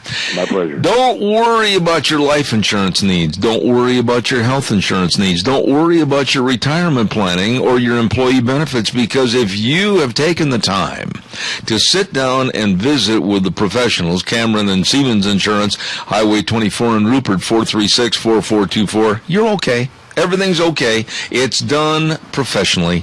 They know. They absolutely know. They're dedicated and responsive to your needs, and they know everything that's going to benefit you and your situation for a successful future. Life insurance, health insurance, retirement planning, employee benefits, Cameron and Siemens Insurance. Highway 24 in Rupert. That number again, 436-4424. Really nice people. All right. I think what we'll do is find out where all these dogs came from. Where'd all these dogs come from anyway, Scott? What's going on here? Who let the dogs out? Who let the dogs out? Holy smokes, we got dogs running everywhere. Across the counter, underneath the table. My goodness, they're hiding behind the chair. And when we say that, that means that Officer Ken Mort is on duty. Good morning, Officer Mort. Good morning, Zeb. How are you today? Not too bad. What's going on in the world of canines? Well, today I want to feature Tink. She is a miniature pinscher cross. She's approximately 5 to 6 years old, or 6 months old. Excuse me. She's black, tan, and white. She showed up at a feedlot at 1050 West, 100 South, Paul, after one of the last big storms we had. And she was brought into the shelter and everything. We've been trying to find her owners and everything, but no success. She actually became available for adoption today, and she is very friendly, likes to be held, likes kids. She's not quite housebroke, but she is pad broke, which if you put one of those puppy pads down, that's where she'll go potty and everything. Oh. But, I mean, she is a real sweetheart of a little dog. I mean, makes somebody a great little house dog pet. All right, now, what kind of a dog is it again? It's a miniature Pinscher cross. Pinscher? Yeah, they look like a small Doberman, a midget Doberman. Oh, I see. Yeah, what color is she? She's black, tan, and white. She doesn't quite have the Doberman-type head, and that you can see it, or see the min pin and that head a little bit in her, but she's got a little bit more, almost looks like a kind of a terrier-type snout on her. Okay, so evidently, from what you're saying, I'm getting a mental picture that she may not be a very big dog. No, she's not going to be very big. They normally only get to be maybe 10 pounds. Oh, my. And she's up for adoption right now as we speak. Yes, she is, and she's already had her first parvo distemper, bordetella, and has been wormed already as well. Okay, and what did you call her? Her name's Tink. Tinkerbell. Okay, Tinkerbell. What else is going on in the world of dogs over there? I mean, man, your whole world revolves around puppies and dogs and everything else. Actually, Annette, we've been getting Annette several of them homed and everything through a lot of the rescues and stuff, and they've been stepping up. We actually had one that was brought in that was owner surrender that all of a sudden started showing some signs of vomiting, not wanting to eat very well and stuff like that. Took her in, found out that she had a foreign object inside of her. Oh, my goodness. She'd ate some baling twine somehow. Oh, my. And we put it out on Facebook and stuff, and that we were in need of helping to try to save this girl. And within less than 48 hours, we had enough money raised to have the foreign object removed, have her spayed, and completely all taken care of. And it was a wonderful thing. We want to thank everybody out there that pitched in and helped with saving this sweet dog's life. Oh, my goodness sakes. You know, I've said this before on the air, and I'm going to say it again this morning. I could not do your job because of the attachment I would have to each and every dog that comes through there. Oh, yeah. I mean, we get so many wonderful dogs in, and it's saddening and stuff, and because a lot of the times I wind up getting called out to the country area saying, hey, this dog just showed up. Yeah. And it's really friendly and wanting attention and everything. Just we've already got more dogs than we can handle, and can you come get it? And they get out there and they're like, we've never seen this dog around here before. We think somebody's dumped it out here. Oh, my. And I mean, and it's some of these sweet dogs that actually get dumped out in the country, and that's not fair to them. And we just wish people would actually bring them into their animal control shelters or their pounds or whatever, and try to give them a fighting chance. You know, and there again, though, Ken, it takes a special individual like yourself, and you're such a caring person for these dogs. Some of those dogs, and you walk through a kennel like that, and they kind of look at you and roll their eyes up and look at you like, please take me home. Oh, my goodness, I can't handle that. Yeah, I mean, every day when I go in there and see them all and stuff, and they get excited to see you, and because they know you're going to get some attention, and because we pay special attention to every one of the dogs we've got in there. I mean, we pet them, we walk them, we love on them, and we show them affection, which is what every dog needs. I mean, it's like your children and stuff, you don't just ignore your children all the time, you always make sure you're showing them love and affection, because that's what helps them grow and helps them turn around and get their their personalities and stuff like that. I mean, and that's what we do with all the dogs that we have come in. Let me ask you a quick question here, and maybe you can't come up with a quick scenario, but of all the times and all the dogs and all the people and all the matchups and all the creating a happy family for these dogs, is there any one particular story that stands out? Just the one stuff in that we had where this family adopted a pit bull cross that we had in there, and that they lived in Oklahoma. Actually flew her back there, and I mean, she just became, she became Annette part of their family. I mean, they love her to pieces. I mean, she actually and stuff Annette received a meritorious citation from their sheriff's department down there because she actually helped in busting a burglary ring that had been going on for about 6 months. She was in the neighbor's house because she was friends with the neighbors, and they always let her in, had food for her and everything. And Annette, she turned around and was laying in there on the couch, and people broke into the house during the day while they were gone. Annette, she startled them and turned around. One of the burglars and stuff, Annette hit her with a pipe. All it did was made her mad. She took a chunk out of his leg, and they were actually able to catch him and nail him for all the burglaries that happened. Oh, my. The sheriff's department actually gave her a meritorious citation for helping them bust this burglary ring. I love that story. Ken, I just can't say enough about what you do. I got a lot of respect for you. Minidoka Animal Control, Ken Moore, dear friend of this program. Thank you, sir. God bless you. Give everybody the number one more time. To get a hold of us, all they got to do is call us at 438-2200, or they can reach me on my cell phone at 670-7268. Thanks, Ken. God bless you, man. See you next week. Thank you, Zeb, and God bless you. You bet. Thank you very much. Who let these dogs out anyway? Who let the dogs out? Who let the dogs out? Dear friend, Officer Ken Mort, Minidoka Animal Control, thank you very much. Did you hear that? Did you hear that? Well, if you didn't, you'd better have your hearing checked. That's right, you better call Christine Pickup at 312-0957. That's 312-0957. 312-0957. I sound like one of those commercials on TV. Want to make sure you understand and hear the number. And by the way, too, she has got those shooter plugs so you can hear the animals while you're out hunting, but protect your hearing from the gun blast. And also, she's got special earplugs for band members to help save your hearing too. Well, your hearing is very important, and if you're having hearing problems, you better call for an appointment today. Mount Harrison Audiology and Hearing Aids, Christine Pickup, Doctor of Audiology, 1218 9th Street, Unit 2, right behind the Minidoka Hospital, across from the emergency room, and the number to call, I'm going to say it again, 312-0957. Did you hear that? Well, right now we say good morning. I love having this lady on the phone. She's always informative and always has an opinion, which I respect. Good morning, Rita Ramsey. How are you? This is the substituting Keith Ramsey for Rita. You know, when you started talking, I knew, Houston, we have a problem. You're either on an hour early or something happened to Rita. So no, she is on vacation for a week. She asked me to step in for her. I'd be glad to do so. You know, I'm glad you're here on the program this morning. We're talking to Keith Ramsey right now. Keith, you listen to this program, and you've been a big part of this program for over 15 years. I made the comment this morning in the first hour, and I'm going to stand behind it, that I really watched is the key word, and listened to what Obama said over in Estonia, and I looked at his eyes.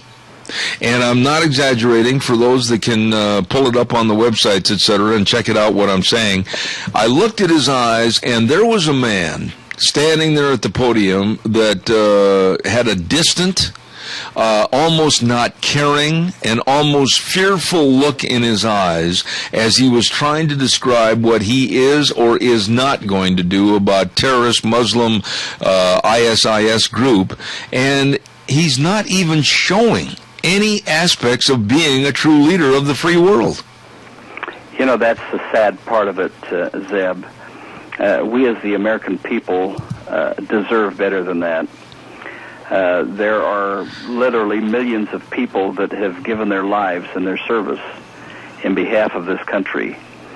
And to have a leader of our nation that has such an attitude of standoffishness and of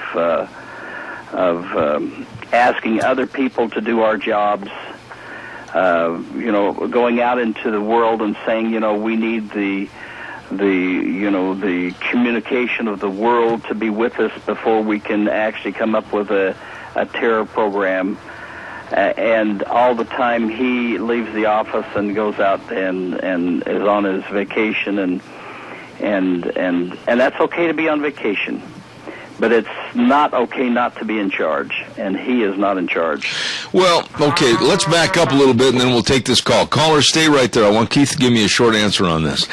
The first journalist that was beheaded, it actually was proven that Obama went to the podium with a sports jacket on over an open neck shirt. And 7.5 minutes after he left the podium, he literally was on the golf course. And it showed to me a complete disrespect for the family and the situation. That's what I'm saying. To me, we have a leader in name only. We do not have someone watching out for our back, someone that is willing to meet with his counterparts and to devise strategy and to stay in touch with the world and to be involved with it. He is just a leader in name only. Absolutely. Caller, go ahead. Good morning. You're on the air. Morning. Old Goober was like he'd been out on a party all night. It looks like he had a hangover. Well, he absolutely had a distant look in his eyes, a very subdued look on his face, and the one thing that was poignantly clear, and I'll have both of you respond to this, is that without a teleprompter, Obama is a very, very poor speaker. Go ahead. Caller first, and then Keith. He looks terrible if he can't talk if he's on the teleprompter. That's all I got to say, Zip. All right. Thank you, sir. Keith, I'd like you to respond to that. Everybody at first, when he broke onto the scene back in 2007, as a senator from Illinois, they always, he's so eloquent. Oh, he's such a great speech maker. But Keith, you know as well as I do that take the teleprompter away, and he is a mumbler, a stumbler, and he's not very good. And to me, having been a person of the theater and of public speaking and performing, you either have it or you don't have it. And what is absolutely surprising to me is that he has been elevated into a position of greatness that you would think if he did not have that ability, that he would work on it and surround himself with people that could help him with it.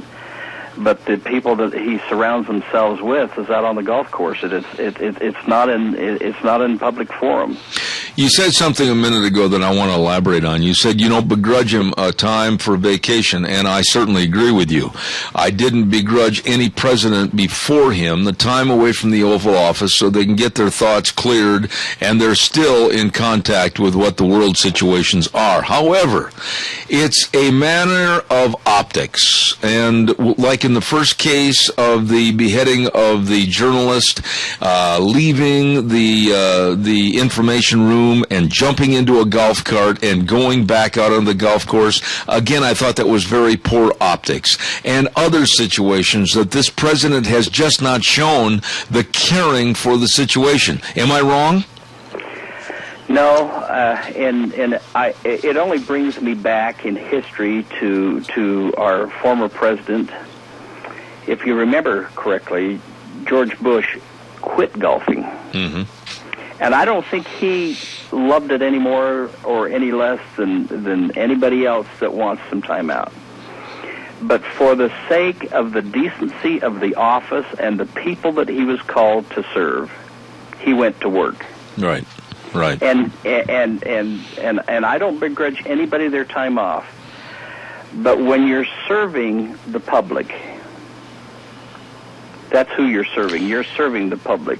The time for frivolous recreation is not during wartime or times of discontent and so forth like that, and especially is high in the ranks of military and of international things that are happening and so forth like that. I don't know if there's ever a time that that's not the case, but it seems to me that it's more the case now than it was at the time of the Vietnam War.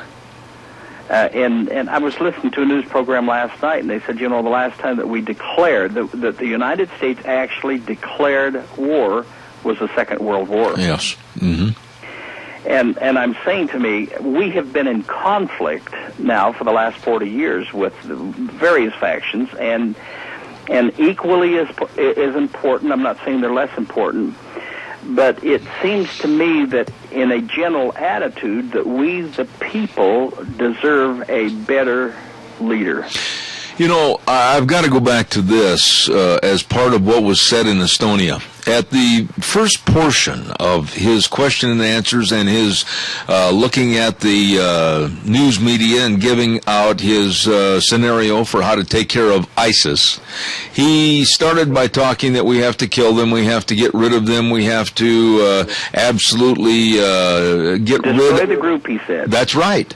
But then it changed in the verbiage, and at the end of the speech, at the end of the questions, it turned into we can hopefully contain them and turn we have to make them more manageable. That's right. He said. You can't have that as a manageable problem. You, as a business operator and owner, when you have a problem at work, it turns into a manageable problem or you're out of business. And this is not a manageable problem. These people are not going to stop their killing and their absolutely destitute ways until they are obliterated. He doesn't seem to get that. Yeah. Well, I heard yesterday that ISIS was a faction of only 12,000 people. But the acts of those 12,000 people are literally destroying the free world. That's right. That's right. And something needs to happen. We need to be more vigilant in everything we do. But you take a look back in the last 15 or 20 years of what's happened to we the people and what we've had to be vigilant about and how that has changed our lives. I'm thinking of just a little simple trip to the airport, and I was listening to a news program yesterday about these old ladies in the wheelchair and how they were been absolutely accosted by the TSA and all of this has been brought about because of the vigilance that we've needed, because of the protection that we're trying to provide for a nation, but yet we sit here and we've got a sieve for a border. That's right. And I'm thinking, somebody needs to get a head on and start conducting themselves in a public manner, and we can't do that away from the office. Well, there's another aspect that I want you to comment on this morning, and that's political correctness. We have turned into a society of, I can't say that, I can't think that, I can't do that, because, it might offend somebody. And that's where we are now, literally over a barrel, because of Islam and Muslim terminology. And the president refuses to acknowledge the fact that these are Islamic Muslim terrorists. Others are acknowledging it, but not the president with political correctness. Your thoughts? Does it make you wonder his connection? Oh, many times. That's all I have to say with that. Well, no, he grew up in that atmosphere. And I, for one, and you've heard me on this program for 15 years, especially in the last 6 years with Obama, question the man's integrity and background because I think it's an influence on how he governs. But, Zed, the thing that is curious to me is how we, as a nation, voted him into office. I agree. Now, you can say, and I can say, we didn't. We personally, maybe. Mm-hmm. But what brought him to office? What was the carrot in front of the nose of the rabbit that actually brought him to office. Hope and change. And boy, we got it. Yes, we did. Yes, We're still we did. hoping for a change. Well, let me pursue this a little bit more with you as far as Muslim and Islam terminologies, which this administration will not touch. Why is it that Muslims across the United States are very, very hesitant, and if you can find one, I'd like to hear them on the news, on the radio, on the television, condemning what's going on? They don't seem to be speaking out in condemnation as to what's going on with ISIS and Al-Qaeda and other groups. Yeah, it is scary. It really is scary. They won't condemn it. They might not be for it, but they won't condemn it. So we're in a situation right now, Keith, where I don't care if you're in Burley, Idaho. I don't care if you're in Boise, Salt Lake, Sacramento, Los Angeles, Chicago, St. Petersburg. It doesn't make any difference. Right now, because of what you mentioned earlier with our porous borders, we don't know, A, where these people are. We don't know, B, what their intentions are. And we don't know, C, how big and powerful they are. Yeah, I took a little trip this last weekend, and my wife and I went over to Yellowstone Park. 15 years ago, had you gone to the park, you would have been inundated by Oriental people, absolutely inundated by their little travel groups and so forth. And it was quite curious to note that if you happen to be at one of the sites, and it doesn't make any difference if you're stopping to look at the buffalo or looking at Old Faithful, you would never want to cross through a group of the Asian people because they stick together so well that they just about tackle you if you tried to get through the group. That's not the case anymore. It is not the Asian people that are there. It's the Pakistan people. And I never in my life have seen more Pakistani people. Really? It was just, in fact, I said to my wife, every place we stopped, every place we stayed, there were families very well taken care of. Their children were beautiful, upstanding. None of them speaking English. They all could speak English, but if you spoke to them, they would speak English, but all speaking their native tongue.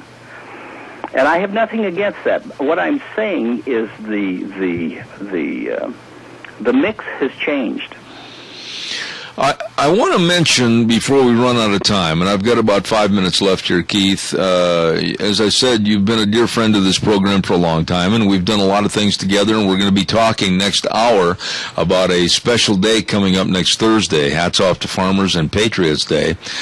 But I want to go back to something I mentioned also in the first hour, and that is a show of force, a show of we're going to get you by the fast food workers of America that want to hit over 150 cities with their demands of going to $15 an hour for minimum low-level entry jobs. Your thoughts as an employer? You know, I heard that on the 6 o'clock news this morning, and it just absolutely chokes me. Those same people with demands to be paid for a low-skill job are the same people whose parents and whose leaders were demanding that they got an education 10 years ago. But what about the economy? What about the $15 an hour, which equivalates, and anybody can do the math, we're talking nearly a $30,000 a year job as a low-level entry job into the workforce, and the inflationary effects and the incendiary effects of those that have already been working there for 3 or 4 years. What about the raises to them in comparison to that new raise increase? Well, you can't legislate morality, and I don't think you can legislate wages either. It is a terrible thing. People need to be paid for not only what they're worth, but what they can be replaced for. That's just the common denominator. We own and have operated a business now for 57 years of skilled people, licensed skilled people, and they get paid commensurate to their level of skill and how easy it is to replace them. That's right. And what's terrible about this industry, this service industry, is there are not a lot of people that are willing to pay the price to get the skill. Mm-hmm. And that's what's causing the price of their skill to increase, because there's not many of them. So what is the answer? We had a couple of callers last hour that said, hey, just go in there as an employer or an owner of a franchise and just fire the whole kit and caboodle and say, tomorrow we're going to have 20 new employees that want to work for in the case of New York City, where they're striking this morning, $9 an hour, they're already being paid. What is the answer as an employer? All I can say is I choose to live in Burley, Idaho, by choice, and it's just about full. Good answer. Good answer. Hey, now listen, I want to give a little preview. The reason Keith is on is because Rita's out of town on vacation, and I certainly do appreciate him filling in this morning, but you're going to be back at about 10:33 this morning for a little bit, and we're going to be talking about Hats Off to Farmers and Patriots Day. So, Keith, I'll let you rest up your vocal cords a little bit, and I certainly want to say thank you for coming on the program this morning, filling in. Great to hear your opinions, and we'll talk to you next hour a little bit more about a very special day next Thursday, 9/11. Zeb, thank you so much for allowing us to have our voice and for allowing the people of the Mini-Cassia area to draw together and to hope and pray that someday we will have an administration that will listen and be part of the people. Amen. Keith Ramsey, dear friend, thank you so much. I'll look forward to the next hour. Appreciate it. We are going to have now a weather forecast. Let me see. I got to look outside here. Blue sky, just a few wispy clouds. Now, I didn't do it as good as Michael did. We're going to have the weather with Michael in just a minute. It's brought to you by Sportsman's Warehouse, 1940 Bridgeview Boulevard in Twin Falls. I love this store. I know Scotty Cameron over at the station, and he's the outdoor type too, the Jeremiah Johnson type. And you know, you can go into Sportsman's Warehouse and you can go check out the hunting, fishing, archery, camping, boating, electronics, knives, clothing, everything in the store. It is the great indoors for those of us who love the great outdoors. Sportsman's Warehouse, 1940 Bridgeview Boulevard in Twin Falls. And now here, Michael Rogers weather. Hello, everyone. Michael Rogers is up at the ranch. Nice weekend coming up for, among other things, football, no matter what level, high school, college, or pro. Well, you got pro tonight, but for the rest of the weekend, it's not bad at all. You got sunny today, and the temperatures are rather comfortable too. Thank you very much. About a high today of about 75. The overnight lows a little chilly. That's fine. It's September. Looking for temperatures for the overnight low right around the low 40s. So enjoy the day, enjoy the weekend, enjoy the weather. It's the only weather you've got. Oh, thank you very much. Michael Rogers weather brought to you this hour by our friends at Sportsman's Warehouse, 1940 Bridgeview Boulevard in Twin Falls. Reese Widmeyer, the manager, as I said, and it's the truth. It's the great indoors for those of us that love the great outdoors. Sportsman's Warehouse. Got time for a couple of calls, 436-2244, 1-866-927-4587. Scotty, did your kids already start school? Has this been the first week for them? Yes, sir. They're in school. And what grades are they in? I've got a first grader, 2 seventh graders, and a sophomore. Oh, my goodness. You've got a wide area of, Dad, can you help me with my homework? Yes, sir. Now, are you being asked questions already about the new Common Core mathematics? I am. As a matter of fact, we just had a discussion yesterday about that. Instead of a multiplication, you know how they have the X to represent the times signal? Yeah. Yeah, it's a period now, or a dot. Oh, really? And I'm confused. I'm like, what's going on here? Why would they change it? It's been the standard for thousands of years. Why would they change it now? I don't understand. Well, this is interesting, Scotty, because you can really appreciate this. This morning, early on the news at 4:30 this morning, I'm watching television. Mm-hmm. And they did kind of a man-on-the-street interview about Common Core math and everything. Right. And here comes this student from NYU, New York University, all right? Okay. And he is a college math student at NYU. That's a very respected college on the East Coast. Mm-hmm. And the lady that was doing the interview, she read him a Common Core math problem, okay? And when she was all said and done, he looked at her, he looked at the math problem on the chalkboard, and said, "What?" Really? Yeah, he didn't have a clue what she was asking for or what to do as far as the problem was concerned.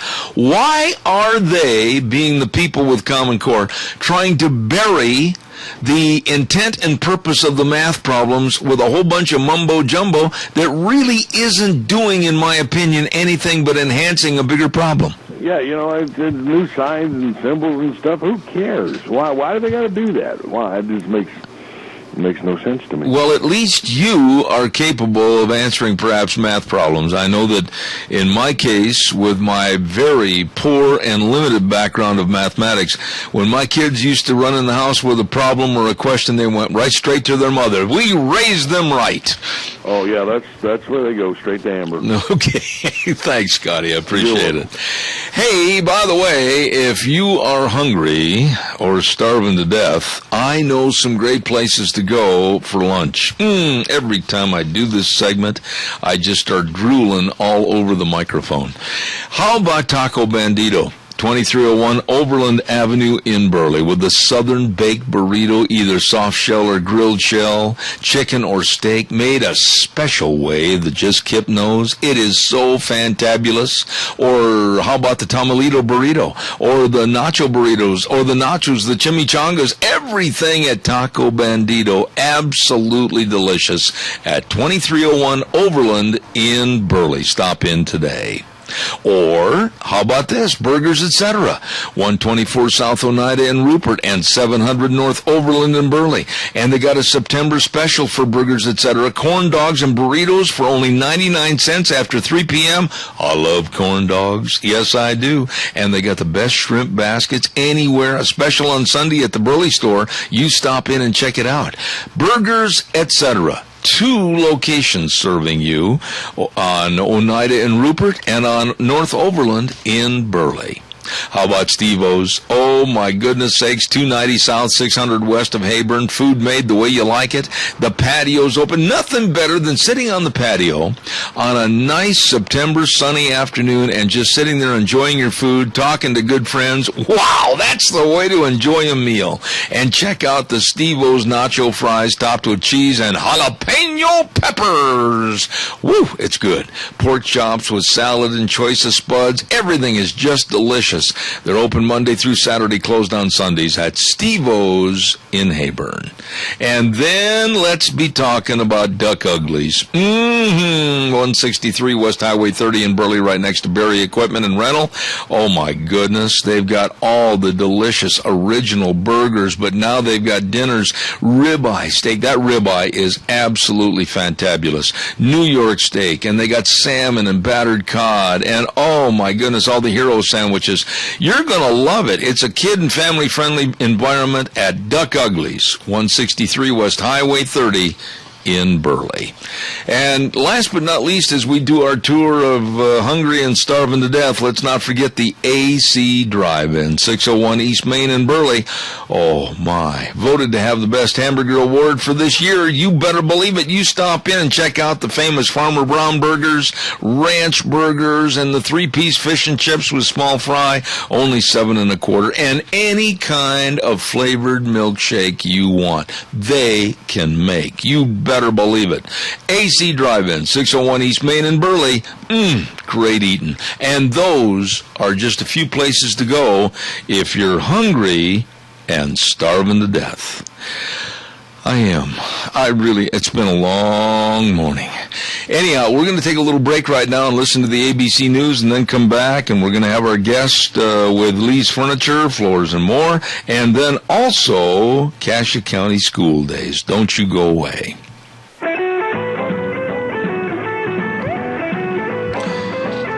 Oh, my. Welcome back.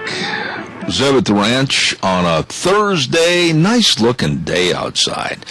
Zeb Bell here, and, of course, we're brought to you by our very, very nice people, 7 locations of your Magic Valley Les Schwab Tire Centers, and, of course, some of our great advertisers, and they include Lee's Furniture, Floors and More at 459 Overland in Burley. We're going to talk to them in just a minute. And then also Western Waste Services, always at your disposal. Get on the route service today. Call Kelly and the crew at 734-6969. By the way, do not forget that the Chadwick Sports Grill at 139 West Main in Burley is waiting to serve you today. Oh my, they got a special pita sandwich for lunch. Chicken and bacon pita. Doesn't get any better than that. With a choice of potato and super salad, just $8.95. Going to be good. Always is at the Chadwick Sports Grill, 139 West Main in Burley. Let's head on over right now to Lee's Furniture, Floors and More at 459 Overland in Burley. They had a huge Labor Day sale. Let's see what's going on at Lee's right now this morning. Good morning. Good morning, Zeb. Good to be with you, and isn't it a beautiful day? You know, I did not expect to see you on the radio. I thought maybe you'd have your 9-iron and running out the back door. No, I'm here, and we're having a wonderful day, and we've got some great carryover specials from our Labor Day sale. I'll bet you do. Tell us about them. Well, you know, one of my favorite departments is what we call the extreme value rooms, and that's where you can come in, and you can pick a sofa, and you can pick your occasional tables and your lamps and an area rug, and you can create a complete living room package. And it could be a 7-piece group or a 9-piece group, and we have all the way up to a 14-piece living room package for just $11.99, and you can pick and choose each one of the component pieces. And we have a great selection of those, and you know, on the sofa and the love seat, great selection of colors, quality frames, and you can see these packages put together right here in our store. So it kind of simplifies that buying process just a little bit, and we've just had wonderful results with that, and want to invite our customers into our extreme value rooms. They're terrific. And then we have a few of the power recliners. And, again, these are one of the best values that we've had in a power recliner. All you do is touch the button to recline the back and the footrest. We have them in 3 assorted colors, and we still have some left at just $3.99. That's a terrific value. Wow. And I was looking. Now, I asked Jason last week, and he had a very good answer, but I want to see what the boss has for an answer. What is the origination of the Bombay chest? Oh, the Bombay chest? Oh, yeah. The Bombay chest comes from the area over near Russia. And actually, it's in the Ukraine. And they take those chests and they store those in their living room for some of their most important possessions, you might say. And that's where that originates from. Now, I read, but I don't remember Bombay, exactly where that term comes from, but that's where the furniture originates from. How am I going to tell if you're giving me a story or not? You look it up. That's the truth. Okay. The honest truth.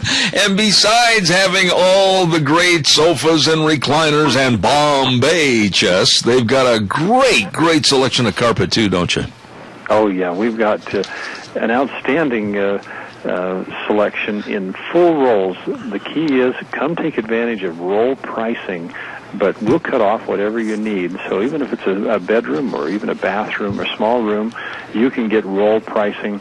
In addition, we have a great selection of remnants and roll-ins. And in that department, we have got you covered from laminate to hardwood to luxury vinyl tile to ceramic tile.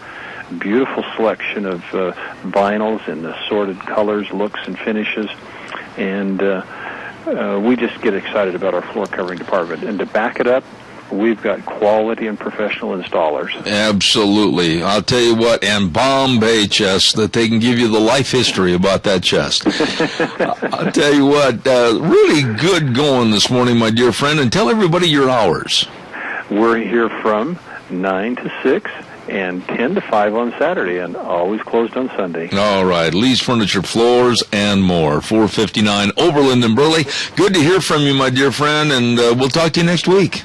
Thank you very much. Thank you, sir. Bye-bye. Lee's Furniture, Floors, and More. Really nice people.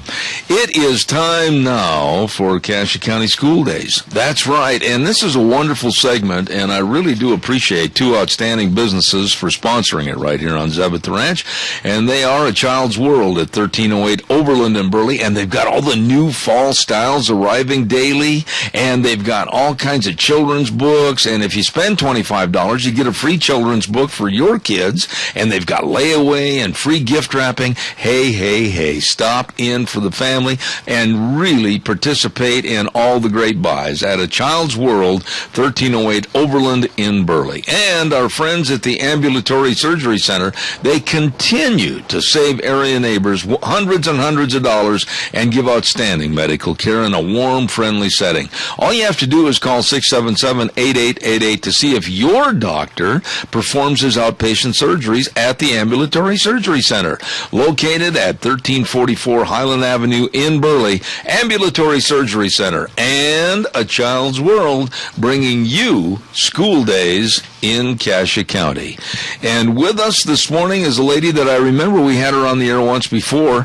She is the Federal Programs Coordinator and Preschool Principal, Mrs. Kim Bedke. How are you? Good morning, Zeb. How are you? Well, I am fantabulous, and boy, oh boy, I understand the whole bunch of teachers had a big meeting last week. What happened there? You know, Zeb, it was a spectacular day. Thanks for asking. What happened here is that legislatively, House Bill 65, they shifted some of our state funding so that we could have a wonderful. It was a Teacher's Day of Education. And that funding was shifted so that we could provide professional development as it's related to the Idaho Core and the transition into the new assessments and digital content. Now that's just the formal part of it. But what happened is we had over 300 educators show up on that day, and it was a learning day for our wonderful teachers of Cassia County schools. Okay, well, let's get into the nuts and bolts of this a little bit. Learning Day. I mean, did they all sit there and listen to the same speakers drone on and on, or did they get a chance to go into some diversified topics that really are going to help them be better teachers and serve the public better? Great question, Zeb. Thanks for asking that. We had actually 29 different breakout sessions, and so our teachers were able to choose between 29 different options. Wow. And it was about a 2-month planning process with a great team of professionals that put this together. And we were able to divide it into technology. So we had sessions, such as Windows 8. It's the new Windows operating system, which is a little over my head, Zeb. And Excel, talking about iPads, digital citizenship, which is how do we teach our kids and our students to be good citizens in the digital world. Oh, wow. And the tech piece of that we really concentrate in Cassia school district, it's not just about using technology, but it's to enhance instruction, not replace it. Okay. To enhance teachers, not replace them with technology. Now, I was looking at the cheat sheet that was sent to me on this morning, and let me ask you some questions about different topics that I know that they taught that day, and personal and social training. Now, what do they mean, personal and social training, so that you can be like Vince Lombardi and get everybody to go rah-rah and tear the doors down and go out and win? Actually, Zeb, and thanks for asking, because that was also a big piece in our breakout sessions. We in Cassia County schools, we believe that education is not just, the reading, the writing, the 3 R's that we used to call them, right. But it's educating the whole child. And it's also, as district support, supporting the whole teacher. And so with that, it's emotional well-being. we had a session about stress busting. We know it's a stressful world right now. And we had a gal come in and talk to teachers about how do we balance our lives so that we can be the best teachers for our students. But we're also moms, we're dads, we're wives, we're daughters and sons. How do we balance that? And then she also went into how are we able to help our students through these stressful times. That was one in that area. We also brought in, this is something near and dear to me, Zane, is that we brought in the Idaho Lives Project out of Boise, Idaho, and she talked about teen suicide. Oh, my. And suicide in general in Idaho. And, you know, it was a 2-hour session for a topic that we need hours and hours of discussion in the community and educational world. Kim, let me ask you a question right there. Is today's student in general, and I know that you're specifically looking at southern Idaho, Cache County, but is today's student, in your opinion, underneath more stress than they were 10, 20, 40 years ago? You know, Zane, I would have to say... I'm Zeb. I'm Zeb. As a whole. I'm Zeb, not Zane. I am Zeb. I am sorry. But Zane Minton, he's a great guy also. Zeb, I do apologize. I would say as a society as a whole, we're definitely under more stress. So does that also mean our students? Sure. However, I do believe that, you know, with good support, students they're used to the change, whereas us adults and those that are a little bit more mature, we're not as apt to deal with change as well as our students. So while they are under stress, I believe we can also learn from them about handling stress. Is education, from the teacher's standpoint, I mean, you've got to know not only the class material, you've got to know the newest and latest in innovative ideas and tools as far as technology is concerned, but also the course itself. I mean, is it tougher being a teacher in education today than it was in years gone by? I would say so, Deb, absolutely. I started teaching 15 years ago. And in the last 5 years, I've noticed the stress on teachers. Just because not necessarily that the content changes, but you know what, math is math. And with the, people call it the new math, which it's not new. It's probably more how our parents learn math. It's the hands-on. It's the application. It's not just memorizing formulas. It's applying it in the real world. And so that's stressful because for so many years, we taught math just as formulas, as memorization. Mm-hmm. So it is a different mindset for our teachers these days. But the other piece of our trainings, it was the instructional piece, Zeb. And we had between 10 and 12 math sessions that we talked about how do we apply the math in everyday situations for our farmers in the field. We talk about it's full of math every day. Absolutely. The strategies to use math, to learn the math, the games. We had sessions on writing. And in Kaja School District, we're so proud because for 2-3 years we've been working hard on writing, not just in English, Zeb, but in our math classes. Absolutely. Can students articulate in math, in home ec, in shop. You know, one of the things that I've said is when I have these segments on my program with you and others that represent education, it almost makes me a little jealous at times to think that 40 years ago or more, when I was in school, that they didn't have the teachers with their personalities and with their preparation and with the new innovative tools that they have today. I think, and it's fair, I think, to say this, because it happened to me, that like in mathematics classes in high school, I think that they were very impersonal. I think they just got up there like in Ferris Bueller's Day Off, and they just kind of humdrummed and droned on. And I think today's teachers are more prepared. That's my own personal opinion. Thank you, Zeb. I would agree with you 100%. My oldest son graduated from high school, I'm going to say 5 years ago. He'll call me out on that. It may have been 6. But honestly, Zeb, if I could have him in our math classes right now rather than 6 years ago, I would in a second. Mm-hmm. And he's a math kid. He's a math mind. I am excited when I go in to see what our math teachers are doing, what all of our teachers are doing. It's in depth. They are teaching deep and in an application type of way, and they're excited. Our teachers are wonderful, innovative, creative. We're getting back to that.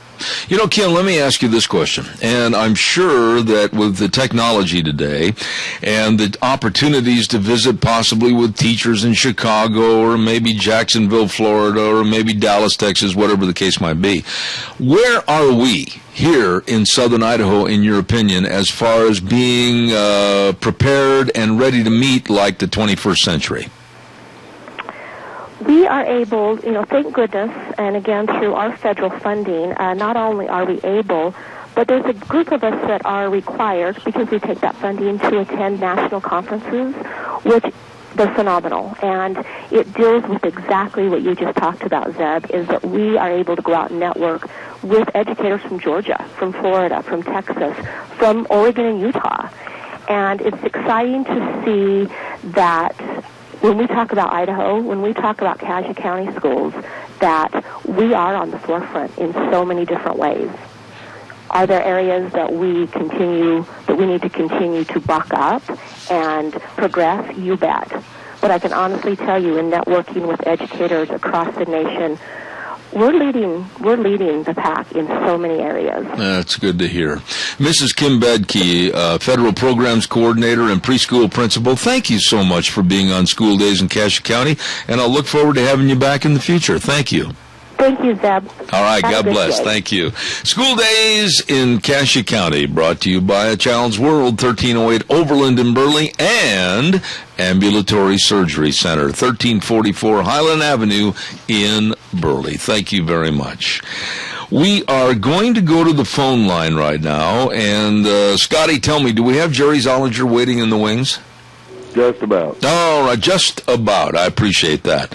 We're going to be talking about a huge horse sale coming up on September 13th, Saturday, September 13th, with a good old boy, Jerry Zollinger, in just a moment, so stand by for that.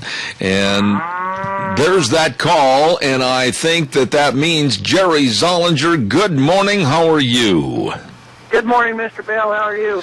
I am fantastic, and I would imagine that right now you're meeting yourself coming around the corner, getting everything ready for that big Zollinger Quarter Horse Ranch 26th annual production sale on Saturday, September 13th. Tell us about the sale. Is it going to be another great year for horses? You know, Zeb, the horse horizon's looking very, very good right now. I've been to several other sales that's going on, production sales, and they've upped. People's looking to look for horses, and it's kind of a great thing for us, you know. Well, now when you talk about horses, we're not just talking horses, the run of the mill. We're talking about some bloodlines that you and your family have developed up there over the years. And give us some little bit of bits and pieces about some of the top-notch bloodlines and why people should be at this sale. Zeb, I was very unfortunate. My dad had and owned some sons of some great horses like Leo and Sugar Bars and Pacific Bailey and Dry Dock, and you know, I kind of take them for granted, but it's a hell of an honor to have them horses around, and I hope that we can keep going on with the bloodlines as we go. All right, now it takes a lot of paperwork, it takes a lot of time, and it takes a lot of effort to keep everything straight. But you know, your dad, I worked with him for many years on this sale, and one of the things that he was so proud of was conformation, disposition, and performance. Tell us a little bit about that. Exactly. He's bred for 50 years for that all-around horse that you can do, that's not just great for one thing, but awesome in everything, you know, from picking up from the arena to just a good old trail ride, and that's what our tradition is, and that's what we're going to keep trying to produce from now on. Well, give us a little background, Jerry, as to the sale itself. It's going to be on Saturday, September 13th, and are you going to have a preview starting at 10 o'clock? Yes, the sale's going to be the 13th, which is a week from this Saturday. The preview's at 10. In the morning, the sale starts at 11. People are welcome to come all next week if they want. I'll be around. Be glad and happy to show you around. Okay. Now, tell us a little bit about the horses themselves. Give us an idea. Are you going to have like weanlings all the way up to started and going horses? Tell us a little bit about what they can expect. Zeb, unfortunately, this year is going to be kind of a reduction. I've got to cut back in order so we can kind of manage and keep this going. They're going to be from weanlings to older mares even. I've got a couple geldings in there which we don't really keep very many of them because we always sell them as babies, but we do have some replacement fillies that started, and there's probably 12 or 13 of them that's been started. Mm-hmm. And lots of color, lots of confirmation, and lots of brain power. You know, and you've got a website, Jerry, and for people that have questions, tell us the website and how they can find out more about what's going to happen on Saturday, September 13th. Yeah, we have a website at ZollingerQuarterHorses.com. You can go on there and you can pull up the catalog. It is on our website, or you can just browse through it. It's got all of our stallions on it and a few brood mares. And for more information, you can call me at 670-3833. Okay, now... Or the ranch at 862-3402. Okay. Jerry, also, I want to just take a minute here, and people are saying, well, a horse is a horse. No, it's not, because you've got proven bloodlines with various stallions and some excellent mares that people are looking for confirmation. They're looking for disposition. They're looking for performance qualities, and these bloodlines have been proven over the years, haven't they? Yes, Lad Leo's what put us on the map, to be honest with you. The Leo horses was known for their mares, and so you could breed them to anything. You could cross them to a donkey and get a good-looking horse, or a horse with a great mind that you can do whatever you wanted with them. And that is proven over the years because everybody from Canada to South Carolina, all over the United States, I've mapped it out, and I've got pins on the wall that shows where these horses have been, and it's quite the honor to be able to have one of them horses. Absolutely. Now, again, I want to stress the Zollinger Quarter Horse Ranch 26th Annual Production Sale, Saturday, September 13th. Now, Jerry, a lot of people that are listening now all over the United States, they're not sure exactly how to get to the ranch. What's the easiest way to get there? Go 19 miles south of Burley. We take exit 208, Let's go 19 miles south of Burley to the four-way stop at Oakley. Go left 4.5 miles, and we're on the right. You cannot miss it. All right, and I'm sure the only place there with 4,000 horses around. Okay, and I'm sure you're going to have some signs up and that type of thing. So yes, there'll be a sign right there where before you get to the City of Rocks turn there'll be a sign pointing the direction, and also up at the base. All right, well, I know you've got a lot to do. I know that there's a lot of preparation and getting ready for the sale, but horsemen will not miss this sale. People that love horses know these are good horses. Zollinger Quarter Horse Ranch 26th Annual Production Sale, Saturday, September 13th. Jerry, anything you want to bring up before I let you go? I hope to see everybody there, and thank you very much. All right. Good old boy, Jerry Zollinger. Jerry, God bless you, man. Thank you. We'll keep pumping it on the air for you. All right. Take care. Jerry Zollinger with the Zollinger Quarter Horse Ranch 26th Annual Production Sale, Saturday, September 13th, and it's going to be up there at Oakley, 1994 South, 100 east of Oakley. And for more information, I stress the fact, you can call Jerry at 670-3833 or Linda at 862-3402. Or go to ZollingerQuarterHorseRanch.com and all the information, okay? The best of quarter horses at this sale. We're going to take a little break and come back, and we're going to be visiting again with our good friend Keith Ramsey. Don't go away. And now back to Zeb at the Ranch on AM 1230 KBAR. To reach Zeb, call 436-2244 or toll free 1-866-927-4587. And now, here is Zeb Bell. Oh, thank you very much, and welcome back to the last about 21 minutes of our program for Thursday. And as I have stated many times on the air in the last couple of weeks, we have a kind of a festive day planned next Thursday on 9/11 Patriots Day, and it's also Hats Off to Farmers Day. I have with me on the telephone a gentleman that, good heavens, I forgot how many years we've done this remote broadcast and all the festivities over at Ramsey Heating and Electric. But let's ask Keith Ramsey, how many years is this going to be? About 14 or 15? It has to be at least that many. We've done it for many years. Well, I'll tell you what, it's a great idea. Now, first and foremost, it originated as Hats Off to Farmers because I'll let you very eloquently explain and describe it. Our farmers are the lifeblood of southern Idaho. So go ahead, take it from there if you would. They are absolutely the backbone of our Mendocassia area, and having recognized that as business people, we have decided to have a Hats Off to the Farmer celebration each year in the fall. And so on 9/11, we will have our Hats Off to the Farmer and Patriots Day special. George Mass will be here with his cook shack, and we will have biscuits and gravy, coffee and orange juice and milk. It'll be a $4 charge for that. Ramsey Heating and Electric will buy breakfast for all veterans. We want them to know that we are proud of them and for their service to our country and to our nation.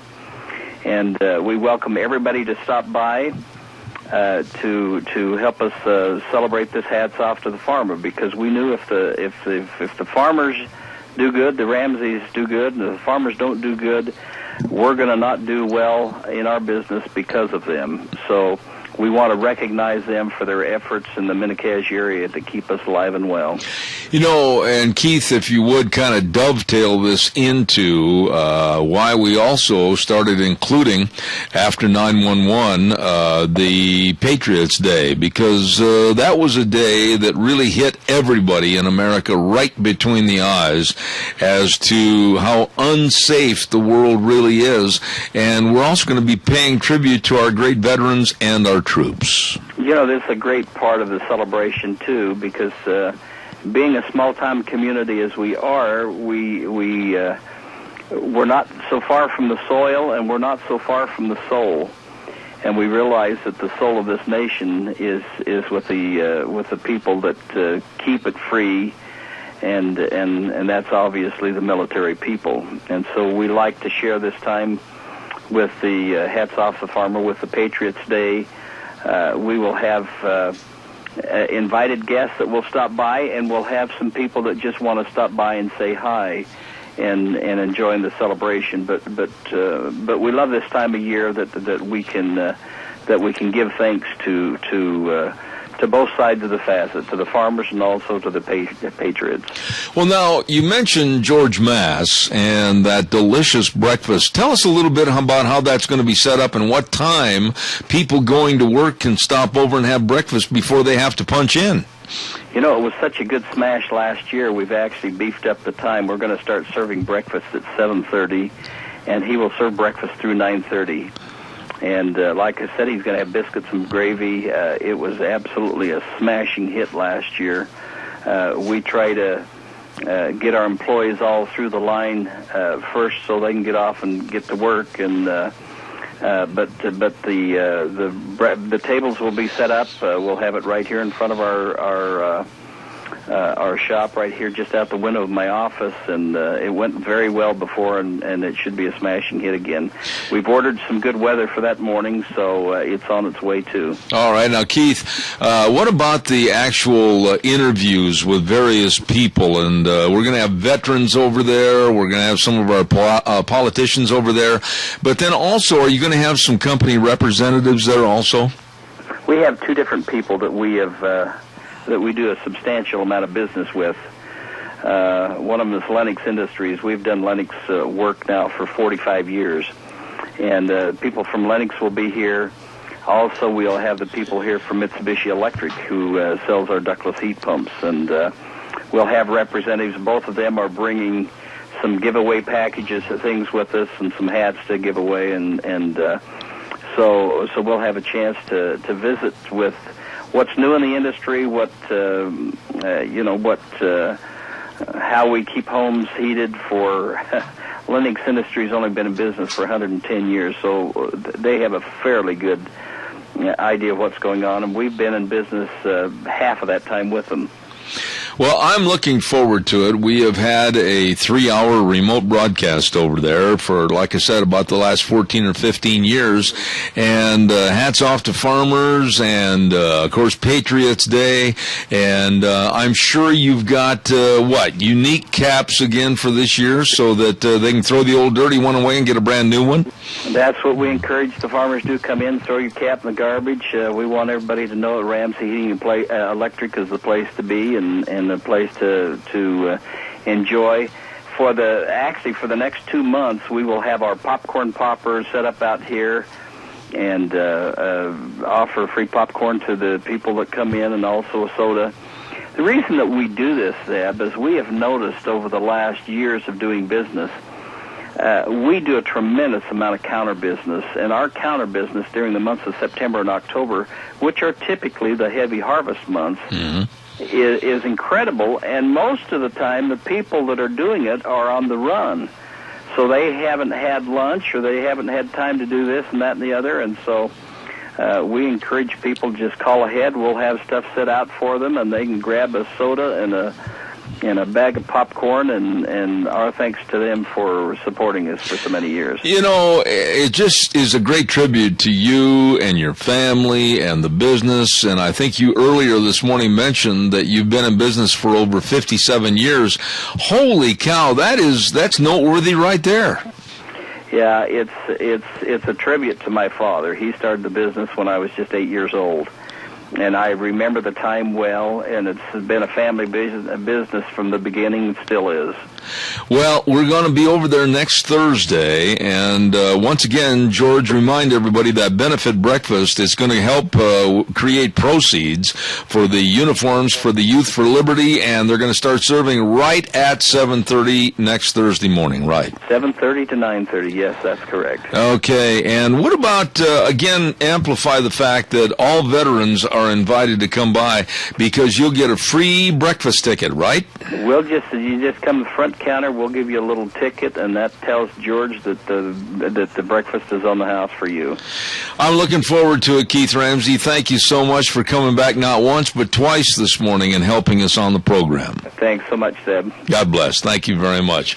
Ramsey Heating and Electric at 2600 Overland Avenue in Burley. And it's one of these things that quite frankly has grown in such popularity over the years that it's an annual event, and a lot of the different company reps and everything, they're aware of it, and they say, 911, well, we've got to be up there at Ramsey Heating and Electric, and a lot of people, they come by. And I want to invite each and every one of you to come by, not only for breakfast, but to say hello, and maybe if you've got some thoughts about Patriots Day or farming here in the Magic Valley, we'll get you on the air and we'll convey those thoughts to the audience. So if you put that on your calendar for next week, Thursday morning, breakfast starts at 7:30, and then we'll come on the air at 8 o'clock and be there till 11 at Ramsey Heating and Electric for Hats Off to Farmers and Patriots Day next Thursday, 9/11.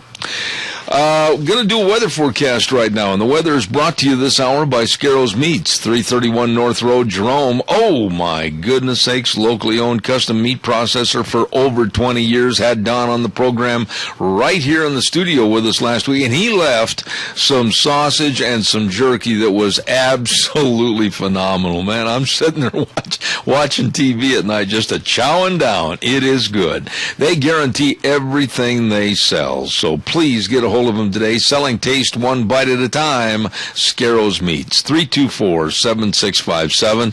And right now, here is Michael Rogers weather. Hello, everyone. Michael Rogers is up at the ranch. Nice weekend coming up for, among other things, football, no matter what level, high school, college, or pro. Well, you got pro tonight, but for the rest of the weekend, it's not bad at all. You got sunny today, and the temperatures are rather comfortable, too. Thank you very much. How about a high today of about 75, the overnight lows? A little chilly. That's fine. It's September.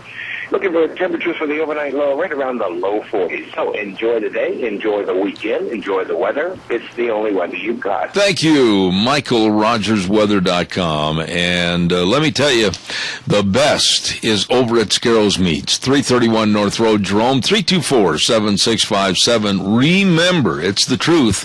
They are selling taste, one bite at a time.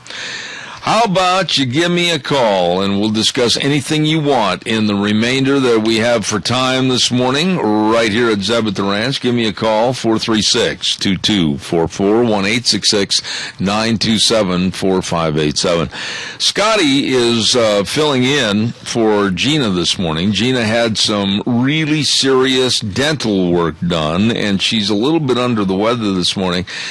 Scotty, I've heard you on this program before, and we've talked about it, and I've heard you on other shows as I've been traveling around the valley. You're a concerned parent that in the not-too-distant future, the bad guys might cause problems, so that we should be prepared at home to take care of ourselves. I agree with that, and it's always good to be prepared. And I don't know if that's my Boy Scout background coming out or what, but I kind of a pet peeve of mine is, people trying to parent my kids. I make my decisions, and I'm fine that I've been a pretty observant parent, and I take care of my business, and I don't want somebody coming in and telling me how to parent my kids. And so if it comes down to a situation where I'm going to have to, isolate myself and my family and do what's right for them, then I'm ready to do that. I totally agree. Now, do we have a call, or can we talk further about this? You have a call. All right, and then I want to come back and mention that because I respect your taking the time as a parent to be a parent. Caller, good morning. You're on the air. Yes, Mr. Bell. I just wanted to call and thank you for your many years of service at the Cassia County Rodeo. We missed you this year, but Munzie made up for it. Munzie always does. But we sure missed you, and you did a good job all those years. We appreciate it. Well, I got to tell you something, and I've shared this with a couple of people, and I'll share it with everybody this morning, that the last evening I was asked if I would come down to the performance, and Dennis Crane, a dear friend of mine, county commissioner, said they had a special citation and plaque they wanted to give my wife and myself. The hardest thing I've ever had to do was attend that rodeo on the other side of the arena. That was the hardest thing I've ever had to do, and it brought a lot of big tears to my eyes. I bet it was. Yes, the guy did a good job, but it wasn't you. Well, that's very, very kind of you to say, but I guarantee you one thing. I appreciate all the years. I appreciate all the fans. I appreciate all the fun. And everything has to come to an ebb and flow and stop. And quite frankly, I thank you for all the great memories I had there. I appreciate it. Yeah, I'm the one that you and I both knew Jake Pope, and you started a year after I did. Yes, sir. Specialty act. I don't know if you remember me. Yes, sir, I do, and I certainly remember the conversations we had over there at the Fair and Rodeo. And I'm writing a book, and I'm just absolutely sorry that I haven't finished it by now. I've been writing it and working on it for about 2 years, of all the different short stories that happened to me in not only the rodeo business but the horse business. And hopefully I'm going to get it to the publisher not too late this fall so we can get it out. But some of these remembrances, especially like working the Cassia County Fair and Rodeo for over 33 years, I really appreciate your comment. Thank you very much. All right. Thanks, Ed. Bye-bye. All right, sir. Thank you. Yeah, the book is going to be titled Horses Took Me for a Ride, and we're finishing it up, hopefully. I got to be more diligent. Some of the worst times are trying to sit down over there at that desk, Zeb, and I don't do it on a computer. I don't do it anything but longhand on a legal pad, which is the easiest for me, okay? And we're going to finish this up and hopefully get it printed and published in the next couple of months. Calls are welcome, 436-2244, 1-866-927-4587. Scotty just made a comment. I wanted to elaborate on that in just a minute, but we'll take this call first. Good morning, caller. You're on the air. Good morning, Zeb. Yes, sir. Horses took you for a ride, huh? That's right, Al. I knew you'd Yep. call for some reason. And so did the lawnmower, and tried to make it swim and all that stuff. You do a good job of it. You know, I have honestly included some of those stories in the book, even though it's horsepower instead of the actual horse itself, because I knew that you would want to read it and then chastise me for it. Well, you know it's only in fun. Yeah, just like you backing out the door and setting the fire alarm off. We liven things up, don't we? God bless you. Thanks, Al. Appreciate it. Thank you. Calls welcome, 436-2244, 1-866-927-4587. You know, when I started writing this book, I got to tell you this real quick. I thought, man, what am I going to do? How am I going to start this thing and go from like A to Z and chronologically keep it going? I said nuts to it. I'm not going to do that. And what I did is kind of divided the book up into things that happened years ago back in Wisconsin, my home state, and then transitioned it to moving out here to live in Idaho in 1969, and all the different stories, little short stories from there to here. And not in chronological order. I thought, man, I'm never going to be able to put this together and make sure that I get this year ahead of this year and this ahead of this. I'm just throwing it out shotgun style. In many cases, a humorous approach to various stories, and in some cases, very serious approach to some stories. And I hope you like it when I finally get it finished. And that's the key words right there. Finally get it finished. That's the hard part. We're going to visit a little bit more with Scotty about kids and responsibility and parents in just a minute. I like what he said a few minutes ago. These are my kids, and I'm going to raise them and do as I see fit, and I like that. But right now I want to remind you, too, about our Magic Valley Les Schwab Tire Centers. All 7 locations serving you. Serving is the key word. Service, service, service. They care about you. They care about your tires. They care about your safe driving. They care about your brakes. They care about the brake service to make sure that when you say stop, I mean stop.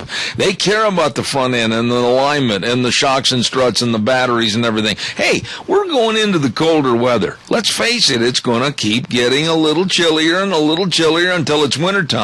And you go out and turn the key and it goes, boop, not today, bub.